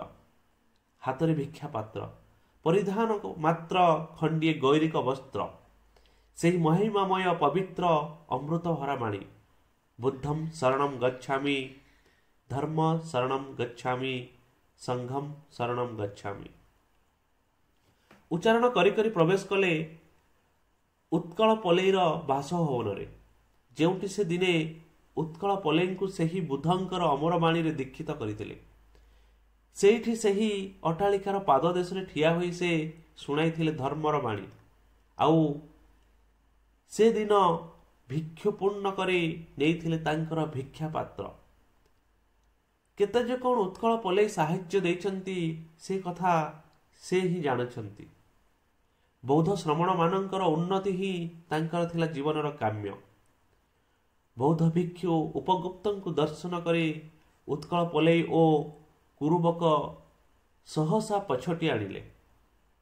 ଭିକ୍ଷୁଙ୍କର ଉପସ୍ଥିତିରେ ବୌଦ୍ଧ ଧର୍ମାବଲମ୍ବୀ ଉତ୍କଳ ପଲେଇ ଓ କାରୁବାକି ନିଜକୁ ଧନ୍ୟ ମଣିଲେ। କାରୁବାକି ଭିକ୍ଷୁଙ୍କର ପାଦସ୍ପର୍ଶ କରି ନିଜକୁ ଧନ୍ୟ ମନେ କଲେ। ଗୁରୁଦେବ, ଆପଣ ଆଜି ଏ ହତଭାଗ୍ୟର ଦ୍ୱାରରେ। ମୁଁ ତୁମରି ପାଖକୁ ଆସିଛି କାରୁବାକିର ଭବିଷ୍ୟତ ନେଇ। କୁହନ୍ତୁ, ତାର ଭବିଷ୍ୟତ ସବୁବେଳେ ଆପଣଙ୍କ ଆଶୀର୍ବାଦ ଉପରେ ନିର୍ଭର କରେ। ବତ୍ସ କଳିଙ୍ଗ ମହାରାଜ ଖପିଙ୍ଗଳ ଦେବ କାରୁବାକିକୁ ପୁତ୍ରବଧୂ ରୂପେ ଗ୍ରହଣ କରିବାକୁ ଚାହାନ୍ତି। ତୁମର ଅଭିମତ କ'ଣ? ତେବେ କୁମାରଙ୍କର ମତ। ବୈତବନ୍ଦନା ଉତ୍ସବ ଦିନ କାରୁବାକିର ରୂପରେ ମୁଗ୍ଧ ହୋଇଥିଲେ କଳିଙ୍ଗ ଯୁବରାଜ। ସେଦିନ ମିଳନରେ ହିଁ କୁମାରଙ୍କ ମନରେ କାରୁବାକିର ପ୍ରତି ମମତା ଜନ୍ମିଥିଲା। କୁମାର ଦେବ ଓ ଜେମାଙ୍କ ପ୍ରସ୍ତାବ କ୍ରମେ କଳିଙ୍ଗ ସମ୍ରାଟ ଉତ୍କଳ ପଲେଙ୍କ ସହ ବନ୍ଧୁତ୍ୱ କରିବା ପାଇଁ କୁମାରଙ୍କୁ ସମ୍ମତ ଦେଇଛନ୍ତି। କାରଣ ତାଙ୍କର ଏକମାତ୍ର ଅଳିଅଳି ପୁତ୍ର କୁମାର, ତାରି ମନରେ ଲେଶମାତ୍ର ଦୁଃଖ ଦେବାକୁ ସମ୍ରାଟ ଚାହିଁନଥିଲେ। କିନ୍ତୁ ଗୁରୁଦେବ, କଳିଙ୍ଗ ସମ୍ରାଟ ଜୈନ, ସେ କ'ଣ କାରୁବାକିକୁ ଉପଯୁକ୍ତ ସମ୍ମାନ ଦେବେ? ବତ୍ସ, ଏ ତୁମର ଭ୍ରାନ୍ତ ଧାରଣା। ଯୁଗ ଯୁଗ ଧରି କଳିଙ୍ଗର ସମ୍ରାଟମାନେ ସବୁ ଧର୍ମକୁ ସମ୍ମାନ ଦେଖାଇ ଆସିଛନ୍ତି। ସେ ଜୈନ ହୋଇପାରନ୍ତି, କିନ୍ତୁ ଅନ୍ୟ ଧର୍ମ ପ୍ରତି ତାଙ୍କର ଅନ୍ତରରେ ସବୁବେଳେ ସମ୍ମାନ। ସର୍ବଗୁଣ ସମ୍ପନ୍ନା ଅଶେଷ ଯୁଦ୍ଧ ବିଦ୍ୟାରେ ନିପୁଣା କାରୁବାକିକୁ ଖପିଙ୍ଗଳ ପୁତ୍ରବଧୂ ରୂପେ ପାଇ ନିଜକୁ ଧନ୍ୟ ମନେ କରିବେ। ଏଥିରେ ତୁମର ଅଭିମତ କ'ଣ? ମୁଁ କ'ଣ ଅବା କହିବି ଗୁରୁଦେବ? ଯେତେବେଳେ ଆପଣଙ୍କର ଇଚ୍ଛା, ସେତେବେଳେ ମୋର ଅବା କହିବାର କ'ଣ ଅଛି? ତେବେ ମୁଁ ବିଦାୟ ନେଉଛି। ଦେଖାଯାଉ ବୁଦ୍ଧଙ୍କର ଇଚ୍ଛା। ଏହା କହି ଭିକ୍ଷୁ ଯିବା ପାଇଁ ଉଦ୍ୟତ ହେଲେ। ତହୁଁ କାରୁବାକି କୁରୁବକ ଆନନ୍ଦ ଉତ୍ଫୁଲ୍ଲ ଚିତ୍ତରେ ଭିକ୍ଷୁଙ୍କ ପାଦତଳ ମଥା ରଖି ପ୍ରଣାମ କଲେ ଏବଂ ତାଙ୍କର ଆଶୀର୍ବାଦ ଭିକ୍ଷା କଲେ। ପଲେଇର ପରିବାର ବର୍ଗ ଗୁରୁଙ୍କର ଚରଣ ତଳେ ପ୍ରଣୀତିପୂର୍ବକ ଭକ୍ତି ଗଦ୍ଗଦ୍ କଣ୍ଠରେ ଗାଇବାକୁ ଲାଗିଲେ, ବୁଦ୍ଧଂ ଶରଣଂ ଗଚ୍ଛାମି, ଧର୍ମଂ ଶରଣଂ ଗଚ୍ଛାମି, ସଂଘଂ ଶରଣଂ ଗଚ୍ଛାମି।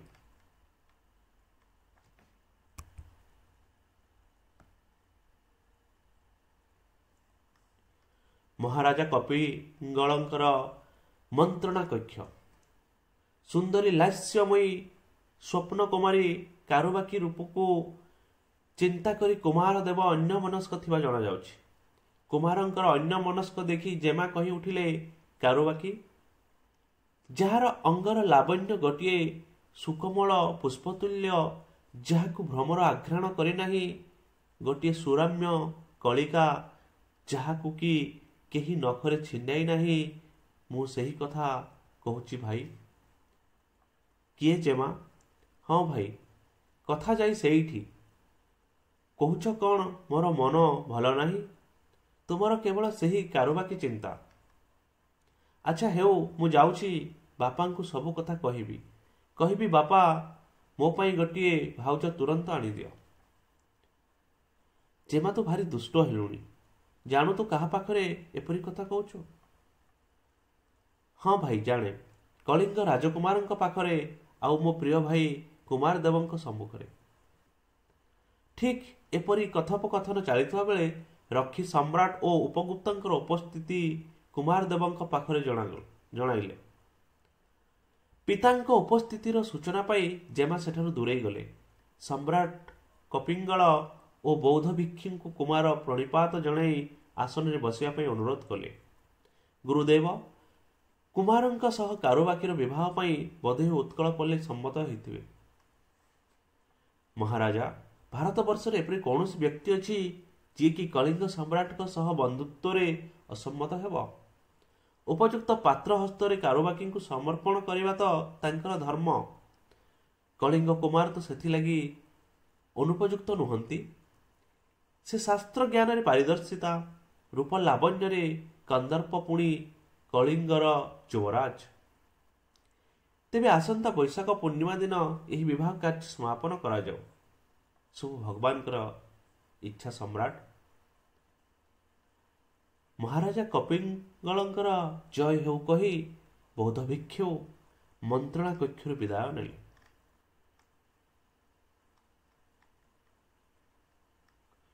ବୈଶାଖ ପୂର୍ଣ୍ଣିମା।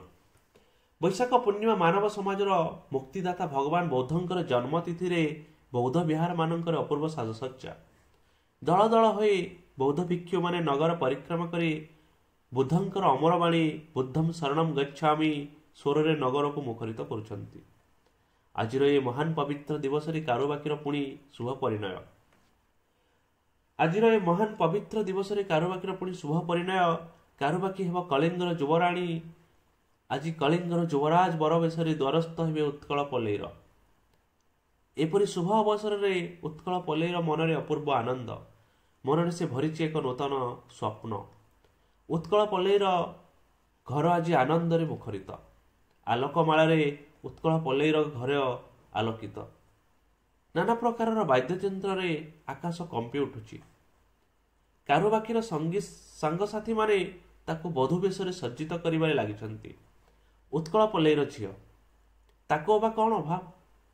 ଅଦିନରେ ବସନ୍ତ ଆଣିଛି ତାହାର ପ୍ରାଣପୁରକୁ ଉଲ୍ଲାସିତ କରି। କେତେ ଢଙ୍ଗରେ କାରୁବାକି ବେଶ ହେଉଛି।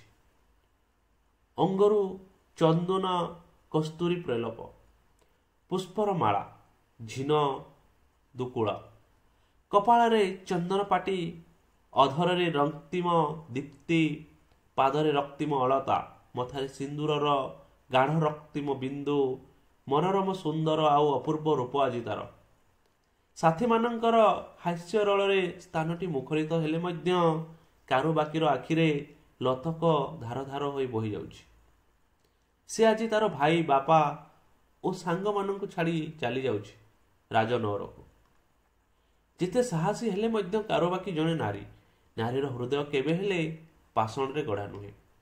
ତାରି ମନରେ ଆଜି ଏକ ନୂତନ ଅସ୍ଥିରତା ଜାଗ୍ରତ ହୋଇଛି। ବିବାହ ଲଗ୍ନ ନିକଟ ହୋଇ ଆସିଲାଣି। ଦୂରରୁ ଶଙ୍ଖଧ୍ୱନି ହଠାତ୍ ସମସ୍ତଙ୍କର କର୍ଣ୍ଣପାତ ହେଲା।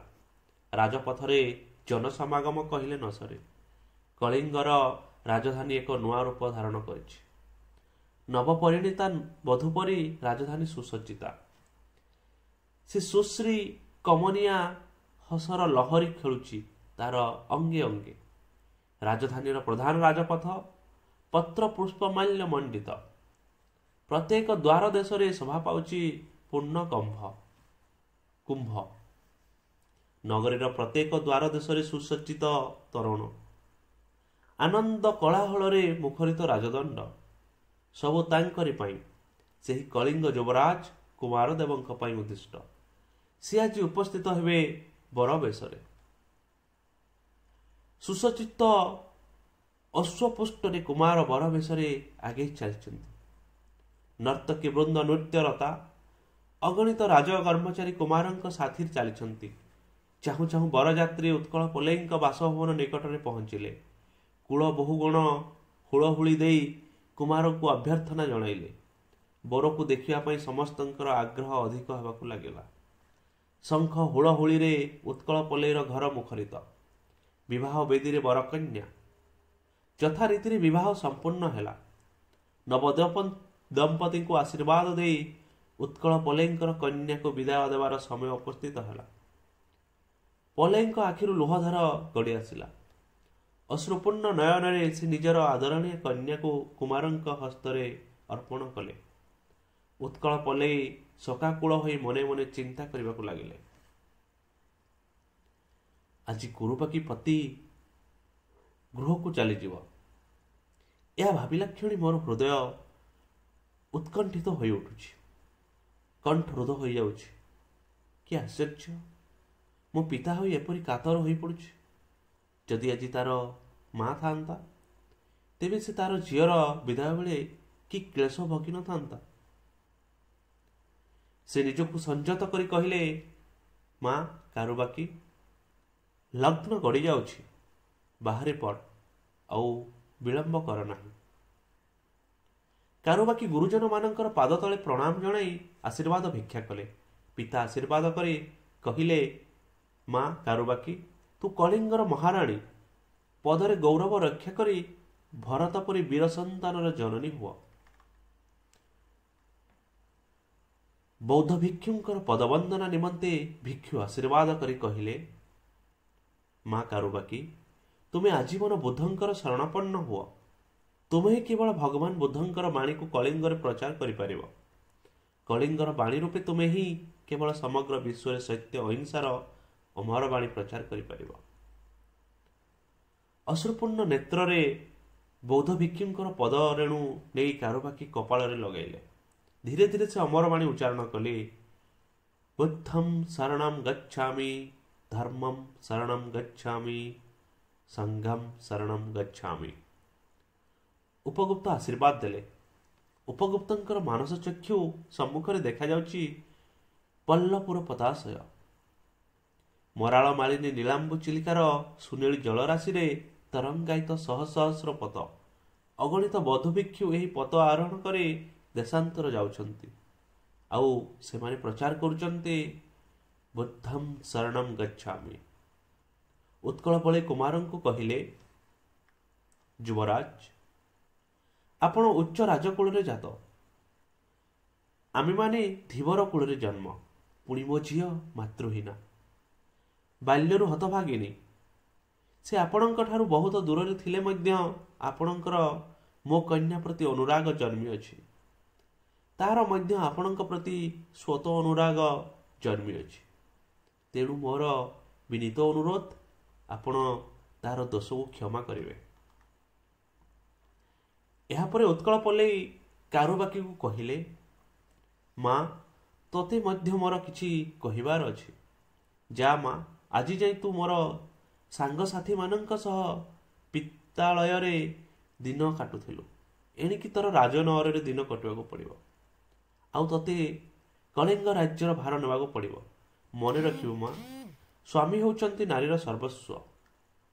ସ୍ୱାମୀଙ୍କର ପ୍ରତି ସାଧନା ହେଉଛି ନାରୀର ଶ୍ରେଷ୍ଠ ଧର୍ମ। ସ୍ୱାମୀଙ୍କର ଆଦେଶକୁ ମାନି ଚଳିବୁ। ପତି ଏକା ତୋର ପୁଣ୍ୟ।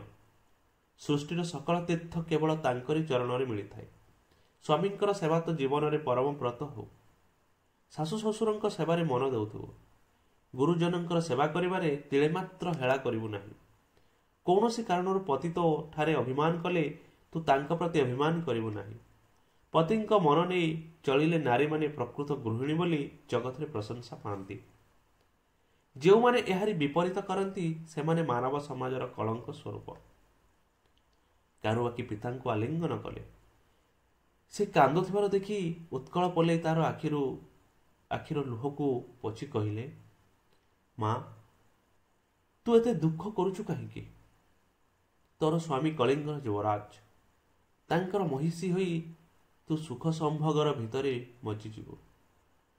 ରାଜଚକ୍ରବର୍ତ୍ତୀ ସୁଲକ୍ଷଣ ଯୁକ୍ତ ପୁତ୍ର ଲାଭ କରି ଏ ସମସ୍ତ କଷ୍ଟକୁ ଭୁଲିଯିବୁ। ନବଦମ୍ପତି ଉତ୍କଳ ପଲେଇଠାରୁ ବିଦାୟ ନେଇ ଅଗ୍ରସର ହେଲେ। ସମସ୍ତଙ୍କ ଚକ୍ଷୁ ଲତକପୂର୍ଣ୍ଣ। କାରୁବାକି ତାର ସାଙ୍ଗମାନଙ୍କୁ ଆଉ ଥରେ ଆଲିଙ୍ଗନ କରି କୁମାରଙ୍କ ସାଙ୍ଗରେ ରାଜନଅର ଅଭିମୁଖେ ଚାଲିଲେ। ଚାହୁଁ ଚାହୁଁ ବରଯାତ୍ରୀ ପଲେଇର ଦୃଷ୍ଟିପଥରୁ ଅନ୍ତର୍ହିତ ହେଲେ। କନ୍ୟାଶୂନ୍ୟ ଘରକୁ ଦେଖି ଉତ୍କଳ ପଲେଇ ହୃଦୟରେ ଏକ ଦାରୁଣ ଆଘାତ ଅନୁଭବ କଲେ। କିନ୍ତୁ ଆଜି ତାକୁ ଏକ ଉପଯୁକ୍ତ ପାତ୍ର ହାତରେ ଦେଇ ଦେଇଥିବାରୁ ମଧ୍ୟ ସେ ଶାନ୍ତ ହୋଇପାରନ୍ତି। ଝିଅ ଜନ୍ମ ପର ଘରକୁ, କନ୍ୟା ପରଧନ ପରେ। ଧନକୁ ତାର ପ୍ରକୃତ ଅଧିକାରୀ ହାତରେ ଫେରାଇ ଦେଲେ କିଏ ଶାନ୍ତି ଲାଭ ନ କରେ? ତେଣୁ ଆଜି ସେ ନିଶ୍ଚିନ୍ତ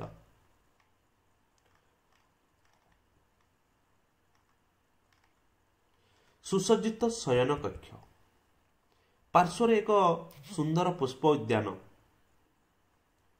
ପୁନେଇ ଜହ୍ନର ଶାନ୍ତ ଶୀତଳ ଜ୍ୟୋତ୍ସ୍ନା ଧରଣୀ ବକ୍ଷରେ ପଡ଼ିଛି। ବଗପକ୍ଷୀ ପରି ଧବଳ ଶଙ୍ଖମଲମଲ ପଥର ପରେ ଅବସନ୍ନ ତନୁଲତାକୁ ଢାଳି ଦେଇଛି କଳିଙ୍ଗ ରାଜବଧୂ। ଶତ ଚେଷ୍ଟାରେ ମଧ୍ୟ ନିଦ୍ରା ନାହିଁ। ସେହି ସବୁ ଦୂରହଜା ଅତୀତ ଆଜି ବି ଆଖି ଆଗରେ ସ୍ପଷ୍ଟ ହୋଇ ଉଠୁଛି। ନୂଆ ଜୀବନ, ନୂଆ ସ୍ୱପ୍ନରେ ପାଗଳାନୀ ହୋଇ କାରୁବାକି ଖୋଜି ବସିଲେ କୁମାରଙ୍କର ଉପସ୍ଥିତିକୁ, କୁମାରଙ୍କର ଅନୁପମ ଚେହେରା। ଚମତ୍କାର ମାଂସପେଶୀର ସୁନ୍ଦର ଗଠନ ଯୁବରାଣୀଙ୍କର ପ୍ରାଣକୁ ଆନ୍ଦୋଳିତ କରିଦେଲା। ଅନଳର ଦର୍ଶନ ନାହିଁ, ଅଥଚ ସେ ଅନ୍ତରରେ ଅନୁଭବ କରୁଛି ଦାହ, ଅଦମ୍ୟ ବାସନା, ଅପୂର୍ବ କାମନା।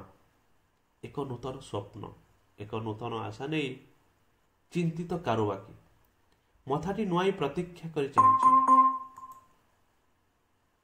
ମଥାଟି ନୁଆଇ ପ୍ରତୀକ୍ଷା କରି ରହିଛି। ସାହସ ଅନୁଭବ କଲା ସେ ବକ୍ଷରେ ଏକ ଉଷ୍ମ ପରଶ। ସେ ନୂତନ ପରଶରେ କାରୁବାକି ଲଜ୍ଜାରେ ମୁହଁ ତଳକୁ କରି ବସିଲେ। ଯେପରି ପୁନେଇ ଜହ୍ନର ପରଶରେ ସାଗରର ଢେଉ ଉଛୁଳି ଉଠି ବେଳାଭୂମିକୁ କେତେ ଯେ ଆଘାତ କରୁଛି, ତଥାପି ବେଳାଭୂମି ସ୍ଥିର ଆଉ ଶାନ୍ତ। ସେ ମଧୁଚନ୍ଦ୍ରିକା ପାନ କରି କାରୁବାକି ନିଜକୁ ଭୁଲି ଯାଇଛନ୍ତି। ସେ କେବଳ ଥରେ ମାତ୍ର କଟାକ୍ଷପାତ କରିଥିଲେ କୁମାରଙ୍କର ଶକ୍ତିଶାଳୀ ବକ୍ଷ ଉପରକୁ। କି ପରିବର୍ତ୍ତନ! ଜୀବନକାଳ ଭିତରେ ଏପରି ସେ କେବେ ହର୍ଷ ଉତ୍ଫୁଲ୍ଲ ହୋଇ ନଥିଲେ। କୁମାରଙ୍କ ସାନ୍ନିଧ୍ୟ ଭିତରେ କୁମାରୀ ଜୀବନକୁ ପୂର୍ଣ୍ଣ ପ୍ରାଣରେ ଉପଭୋଗ କରିବା ପାଇଁ ଆଜି ସେ ପାଇଛନ୍ତି ଏକ ସୁବର୍ଣ୍ଣ ସୁଯୋଗ।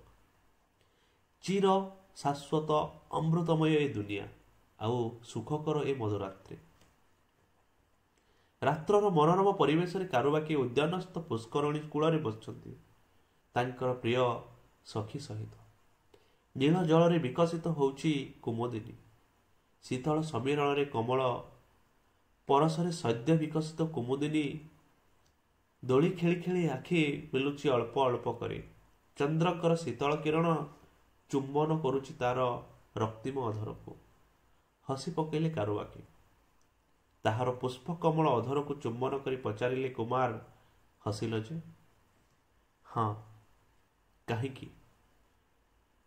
ଦେଖିଲେ ଏ ଜହ୍ନକୁ ମେଘର ଉହାଡ଼ରେ କିପରି ଲୁଚକାଳି ଖେଳୁଛି। କୁମାରଙ୍କ କୋଳରେ ମଥା ରଖି ଦୁଇ ବାହୁରେ ତାଙ୍କର ବକ୍ଷ ବେଷ୍ଟନ କରି ପ୍ରେୟାସୀ କାରୁବାକି କହିଲେ, ହଁ ଠିକ୍ ଯୁବରାଜ, ଯେପରି ତୁମେ ସାଙ୍ଗରେ ଲୁଚକାଳି ଖେଳନ୍ତି। ରାଜକୁମାରଙ୍କ ସସ୍ନେହ ଆଲିଙ୍ଗନରେ ହଜିଯାଇ କାରୁବାକି ଲଜ୍ଜାରେ ମୁହଁ ଲୁଚାଇଲେ କୁମାରଙ୍କ ପ୍ରଶସ୍ତ ବକ୍ଷ ଉପରେ। ଉଦ୍ୟାନରୁ ଗୋଟିଏ ଗୋଲାପ ତୋଳି ଆଣି କୁମାର କାରୁବାକିର କବରୀରେ ଖୋସିଦେଲେ। କାରୁବାକି, ତୁମେ ଗୋଲାପ ଠାରୁ ଶତଗୁଣେ ଅଧିକ ସୁନ୍ଦର ଆଉ କୋମଳ। ସତ କହୁଛ? ହଁ କାରୁବାକି। କୁମାର ଗାଢ଼ ଆଲିଙ୍ଗନରେ କୁମାର କାରୁବାକିକୁ ଚାପି ଧରିଲେ। ଅଜସ୍ର ଚୁମ୍ବନରେ ସେ କ୍ଳାନ୍ତ ହୋଇ ଉଠିଲେ। ରୂପ ଆଉ ଯୌବନର ମାଦକତାରେ ପାଗଳ ହୋଇ ଉଠିଲେ ନବଦମ୍ପତି ଦ୍ୱୟ। ଅଳସ ଅଙ୍ଗଲତାର କୁଚ ପଲକରେ କୁମାର ମଧୁର ମିଳନରେ କେତେ ଯେ ପ୍ରୀତି କବିତା ରଚନା କରିଗଲେ, ସେ କଥା କେବଳ ଅନୁଭବୀ ହିଁ ଜାଣିପାରିବ। କେହି ବିଶ୍ୱାସ ନ କଲେ ମଧ୍ୟ ନବଦମ୍ପତି ଦ୍ୱୟ ଅନୁଭବ କରିଛନ୍ତି। ଦୁହେଁ ଏକ ନୂତନତା ଅନୁଭବ କଲେ। ରୂପସୀକୁ ନିଜ ଅଙ୍ଗରେ ପାଇ କୁମାର ଆକୁଣ୍ଠ ପ୍ରୀତି ସୁଧା ପାନ କଲେ। ନଖଦନ୍ତର ତୀକ୍ଷ୍ଣ ଆଘାତରେ କୁମାରୀର କୋମଳ ତନୁ ଆଜି କ୍ଷତ ବିକ୍ଷତ। ଯୁଦ୍ଧ ପରେ ପୃଥିବୀ ଶାନ୍ତ ହେଲା ପରି ଦୁହେଁ ଆକୁଣ୍ଠ ପ୍ରୀତି ସୁଦ୍ଧା ପାନ କରି କିଞ୍ଚିତ ଶାନ୍ତ ହେଲେ। ଚନ୍ଦ୍ରଲୋକର ଶୀତଳ କିରଣରେ ସେମାନେ ଆସକ୍ତ ହେଲେ। ଇତିମଧ୍ୟରେ ଶୁକ୍ଳପକ୍ଷର ଚନ୍ଦ୍ର କେତେବେଳେ ଫିକା ପଡ଼ିଗଲେଣି କାରୁବାକି କିମ୍ବା କୁମାର ଜାଣିପାରି ନାହାନ୍ତି। ମହୁନା ଜହ୍ନଟି କଳା ମେଘର ଉହାଡ଼ରେ ଲଜେଇ ଯାଇ ମୁହଁ ଲୁଚେଇ ଦେଲାଣି। ସେ ଆଜି ପ୍ରୀତି ପାଗଳାଣୀ କୁମୁଦ ପାଖରେ ଲଜ୍ଜିତ। ହଠାତ୍ ଉଦ୍ୟାନର କେଉଁ ଅଜଣା ବୃକ୍ଷ ଉପରୁ ଡାକ ଦେଲା କୁମ୍ଭାଟୁଆ। ଚମକି ପଡ଼ିଲେ କାରୁବାକି। ସକାଳର ବାଳରବି ଖୁବ୍ ମଧୁର ହସରେ ପୂର୍ବ ଦିଗ୍ବଳରେ ପହଞ୍ଚିଲେ। ବାଳରବିର ସୁନେଲି ପରଶରେ ଅପସରି ଗଲା ରଜନୀର ସମସ୍ତ କ୍ଳାନ୍ତ।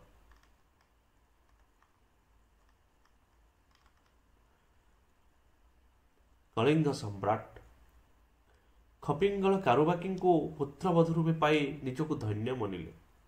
କାରୁବାକିର ରୂପଗୁଣରେ ପ୍ରଶଂସା କଳିଙ୍ଗ ନଗରୀରେ କାହାକୁ ଆଉ ଅଜଣା ରହିଲା ନାହିଁ।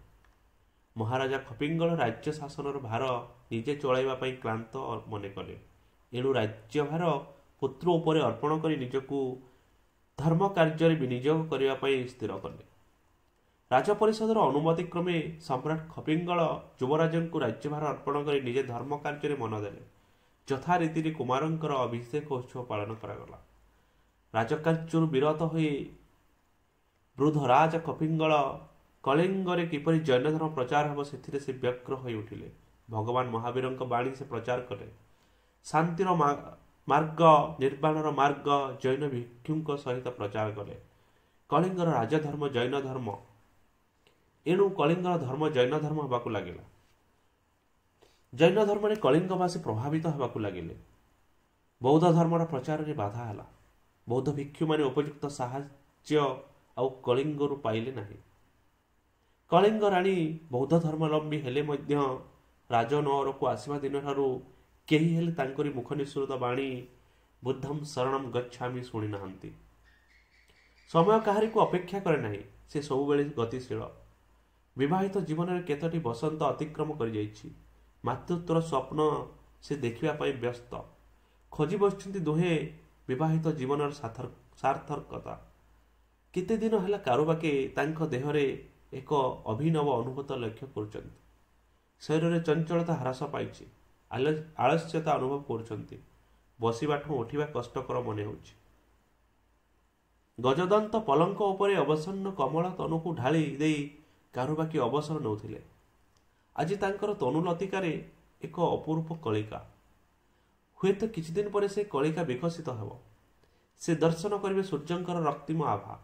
ଏହା ଭାବି ସେ ଆନନ୍ଦରେ ଅଧୀର ହୋଇ ଆତ୍ମରା ହୋଇଗଲେ। କାରୁବାକି ପୁତ୍ର ନା କନ୍ୟା? କନ୍ୟା ନୁହେଁ, ସେ ହେବ ପୁତ୍ର। କାହାପରି? ତୁମ ପରି। ଐର ରାଜବଂଶର ରକ୍ତ କଣିକାକୁ ସମ୍ବୁତ କୁମାର ଠିକ୍ ତୁମ ପରି ହେବ କୁମାର। ତେବେ ତା ନାମ କ'ଣ ଦେବା? ତା ନାମ ତିବର ଅର୍ଥାତ୍ ସାଗର। କ'ଣ ମନେ ପାଇଲା? ନିଶ୍ଚୟ, ଏଥିରେ ଆଉ କହିବାର କିଛି ନାହିଁ। ଦୁହେଁ ହସି ହସି ପଲଙ୍କ ଉପରେ ଲଟିଗଲେ। ଶ୍ରାବଣ ମାସର ଏକ ଅଳସ ମଧ୍ୟାହ୍ନ। ହଠାତ୍ ଏକ କଳାମେଘ ଆକାଶରେ ଘୋଟି ଆସିଲା। ବିଶାଳ ରାଜପ୍ରସାଦର ପ୍ରାଙ୍ଗଣରେ ଗୋଟିଏ ଶଙ୍ଖମଲମଲ ପଥର ଚଟାଣ ଉପରେ ବସିଥିଲେ ରାଣୀ କାରୁବାକି। ପାଖରେ ତାଙ୍କରି କେତୋଟି ସହଚରୀ। ଜୀବନରେ ଅଭାବ ଅନାଟନର ଛାୟା ତାଙ୍କୁ ସ୍ପର୍ଶ କରିନାହିଁ। ଯୌବନାବସ୍ଥା ବେଶ୍ ହସ କୌତୁକରେ କଟିଯାଇଛି। ଯୌବନର ପ୍ରଥମ ସୋପାନରେ ସେ ଭଲ ପାଇଥିଲେ କୁମାର ଦେବଙ୍କୁ। ସେ ଆଜି ତାଙ୍କର ଅର୍ଦ୍ଧାଙ୍ଗିନୀର ଆଉ କଳିଙ୍ଗ ରାଜ୍ୟର ସାମ୍ରାଜ୍ଞୀ। ରାଜନଗରରେ ପାଦ ଦେଲା ଦିନଠାରୁ ତାଙ୍କର ସୁନାର ସଂସାର ହସି ଉଠୁଛି। ରାଜ୍ୟର ସମସ୍ତ ଦାୟିତ୍ୱ ସେ ହସି ହସି ବହନ କରିଛନ୍ତି। କୁମାରଙ୍କ ମନରେ ଆନନ୍ଦ ଦେବା ସତରେ ତାଙ୍କର ଆଜି ବଡ଼ କର୍ତ୍ତବ୍ୟ। ସମସ୍ତ ଐଶ୍ୱର୍ଯ୍ୟରୁ ପ୍ରାଚୁର୍ଯ୍ୟରେ ସେ ବୁଡ଼ି ରହି ତାଙ୍କର ନାରୀତ୍ୱକୁ ଅର୍ପଣ କରିଛନ୍ତି କୁମାରଙ୍କ ପାଖରେ। ଆଉ ପ୍ରତିଦାନରେ ସେ ପାଇଛନ୍ତି କୁମାରଙ୍କର ଯଥାଚିତ ସ୍ନେହ ଓ ଶ୍ରଦ୍ଧା। ଆଜି ସେ ଏକାକିନୀ ଚିନ୍ତା କରୁଛନ୍ତି କଳିଙ୍ଗର ପ୍ରଜାମାନଙ୍କର ଉନ୍ନତି। କିପରି ସେମାନେ ରାଜ୍ୟରେ ନ୍ୟାୟ ପାଇବେ। ଠିକ୍ ଏହି ସମୟରେ ଦାସୀ ଆସି ଜଣାଇଲେ, ମା, ବୌଦ୍ଧ ଭିକ୍ଷୁ ଉପଗୁପ୍ତ ଆପଣଙ୍କୁ ଦର୍ଶନ ବେଳା ଆସେ। ସସମ୍ମାନେ ନେଇ ଆସ। ହଠାତ୍ ଅନେକ ଦିନ ପରେ ବୌଦ୍ଧ ଭିକ୍ଷୁଙ୍କୁ ଦେଖି କଳିଙ୍ଗ ରାଣୀ ଅତ୍ୟନ୍ତ ଆନନ୍ଦରେ ପାଛୋଟି ନେଇ ଉପଯୁକ୍ତ ଆସନ ଦେଲେ। ଦେବୀ, ତୁମେ କଳିଙ୍ଗର ରାଣୀ ହୋଇ ସୁଦ୍ଧା ବୁଦ୍ଧଙ୍କର ଅମରବାଣୀ ଆଜି କଳିଙ୍ଗରେ ପ୍ରଚାର ହୋଇପାରୁନାହିଁ। ଆଶ୍ଚର୍ଯ୍ୟ ହୋଇ କାରୁବାକି କହିଲେ, କାହିଁକି ଗୁରୁଦେବ? ମୋ ପିତା ଅକାତରେ ସଂଘର ଉନ୍ନତି ପାଇଁ ଓ ଶ୍ରମଣ ବିହାରମାନଙ୍କର ରକ୍ଷଣାବେକ୍ଷଣ ପାଇଁ ନିଜ ଆୟର ଅର୍ଦ୍ଧାଂଶ ଦାନ କରୁଛନ୍ତି। ମୋ ପିତା କାହିଁକି? କଳିଙ୍ଗର ସମସ୍ତ ବୌଦ୍ଧ ଧର୍ମାବଲମ୍ବୀ ସାଧବମାନେ ଆଜି ମୁକ୍ତ ହସ୍ତରେ ଆପଣଙ୍କୁ ଦାନ କରୁଛନ୍ତି। ତଥାପି ମା, ଆଜି କଳିଙ୍ଗର ରାଜଧର୍ମ ଜୈନ ଧର୍ମ। ଐରବଂଶର ରାଜା ଯେତେବେଳେ ଜୈନ ଧର୍ମକୁ ନିଜର ଶ୍ରେଷ୍ଠ ଧର୍ମ ରୂପେ ଗ୍ରହଣ କରିଛନ୍ତି, ସେତେବେଳେ ରାଜନରଞ୍ଜନ ପ୍ରଜାଗଣ ନିଶ୍ଚୟ ତାଙ୍କର ଧର୍ମ ପ୍ରତି ଆକୃଷ୍ଟ ହେବା ଏଥିରେ ତିଳେମାତ୍ର ସନ୍ଦେହ ନାହିଁ। ତଥାପି ମୋର ବିଶ୍ୱାସ, କୁମାର ତୁମର ଅନୁରୋଧରେ ଭଗବାନ ବୁଦ୍ଧଙ୍କ ଶରଣାପନ୍ନ ହେବେ। କୁମାର ଯେତେବେଳେ ବୌଦ୍ଧ ଧର୍ମର ପୃଷ୍ଠପୋଷକତା କରନ୍ତି, ସେତେବେଳେ ବୁଦ୍ଧଙ୍କର ଅମରବାଣୀ ନିଶ୍ଚୟ ସାରା ବିଶ୍ୱରେ ପ୍ରଚାରିତ ହେବ। ବିଶ୍ୱବାସୀ ବୁଦ୍ଧଙ୍କର ଶରଣାପନ୍ନ ହେଲେ ବୌଦ୍ଧଙ୍କର ମନସ୍କାମନା ହେବ। ମୁଁ ପାରିବିନି ଗୁରୁଦେବ, ମୋତେ କ୍ଷମା ଦେବେ। କ'ଣ କହୁଛ ମା? ଯେଉଁ ଗୁରୁ ଦାୟିତ୍ୱ ତୁମ ଉପରେ ମୁଁ ଅର୍ପଣ କରିଛି, ତାହା କ'ଣ ପାରିବ ନାହିଁ? ତେବେ ଗୁରୁଦେବ, ମୁଁ ତୁମ ମନରେ ଏହି ଉଦ୍ଦେଶ୍ୟ ନେଇ କୁମାରଙ୍କୁ ବରି ନାହିଁ। ଏହା କହି ସେ ନୀରବ ହୋଇ ରହିଲେ। ତାଙ୍କର କୋମଳ କଣ୍ଠ ରୁଦ୍ଧ ହୋଇ ଆସିଲା। କାରୁବାକିର ନୀରବତା ଲକ୍ଷ୍ୟ କରି ଭିକ୍ଷୁ କହିଲେ, ନୀରବ କାହିଁକି ମା? ତୁମେ କ'ଣ ତୁମର ସେହି ମହାମନ୍ତ୍ର ବୁଦ୍ଧଂ ଶରଣଂ ଗଚ୍ଛାମି ଉଚ୍ଚାରଣ କରିବ ନାହିଁ? ଗୁରୁଦେବ, ମୋ ମନରେ ସଦାସର୍ବଦା ଏହି ମହାମନ୍ତ୍ର ଉଚ୍ଚାରଣ କରୁଛି। ହେଲେ ମୁଁ ଆଜି ମୂକ। ମୋ ପତିଙ୍କର ଧର୍ମ ହିଁ ମୋର ଶ୍ରେଷ୍ଠ ଧର୍ମ। ଯୁଗେ ଯୁଗେ କଳିଙ୍ଗର ନାରୀ ସମାଜ ଏହା ସ୍ୱୀକାର କରି ଆସୁଛି। ମୁଁ ବା କିପରି ଏଥିରୁ ଅନ୍ୟଥା କରିବି? ମୋର ଅନୁରୋଧରେ କଳିଙ୍ଗ ସମ୍ରାଟ ଆଜି ଯଦି ବୌଦ୍ଧ ଧର୍ମ ଗ୍ରହଣ କରନ୍ତି, ତେବେ ବୌଦ୍ଧ ରାଜା ଓ ସମ୍ରାଟଙ୍କ ମଧ୍ୟରେ ଧର୍ମକୁ ଭିତ୍ତି କରି ସୃଷ୍ଟି ହେବ ଏକ କଳହ, ରାଜ୍ୟରେ ସୃଷ୍ଟି ହେବ ଏକ ବିପ୍ଳବ, ଆଉ ଯୁଗେ ଯୁଗେ ଇତିହାସ ଦାରି କରିବ ଏଇ ଧୀବର କନ୍ୟାକୁ। ମୁଁ ପାରିବିନି ଗୁରୁଦେବ, ମୁଁ ପାରିବିନି। କାରୁବାକିର ଏତାଦୃଶ୍ୟ ବଚନ ଗୁରୁଙ୍କ ପ୍ରତି ତୀବ୍ର ଅପମାନ ବାଧା ଦେଲା। କ୍ରୋଧାନ୍ୱିତ ହୋଇ ଉଠିଲେ ଭିକ୍ଷୁ। କହି ଉଠିଲେ, ହେଲେ ମୋ ଅନୁରୋଧ କ'ଣ ନିଷ୍ଫଳ? କଳିଙ୍ଗ ସମ୍ରାଟଙ୍କୁ କାହିଁକି ମୁଁ ତୁମର ପତ୍ରବଧୂ ରୂପେ ଗ୍ରହଣ କରିବା ପାଇଁ ଅନୁରୋଧ କରିଥିଲି? କାହା ପାଇଁ ଆଜି ତୁମେ କଳିଙ୍ଗର ସାମ୍ରାଜ୍ଞୀ?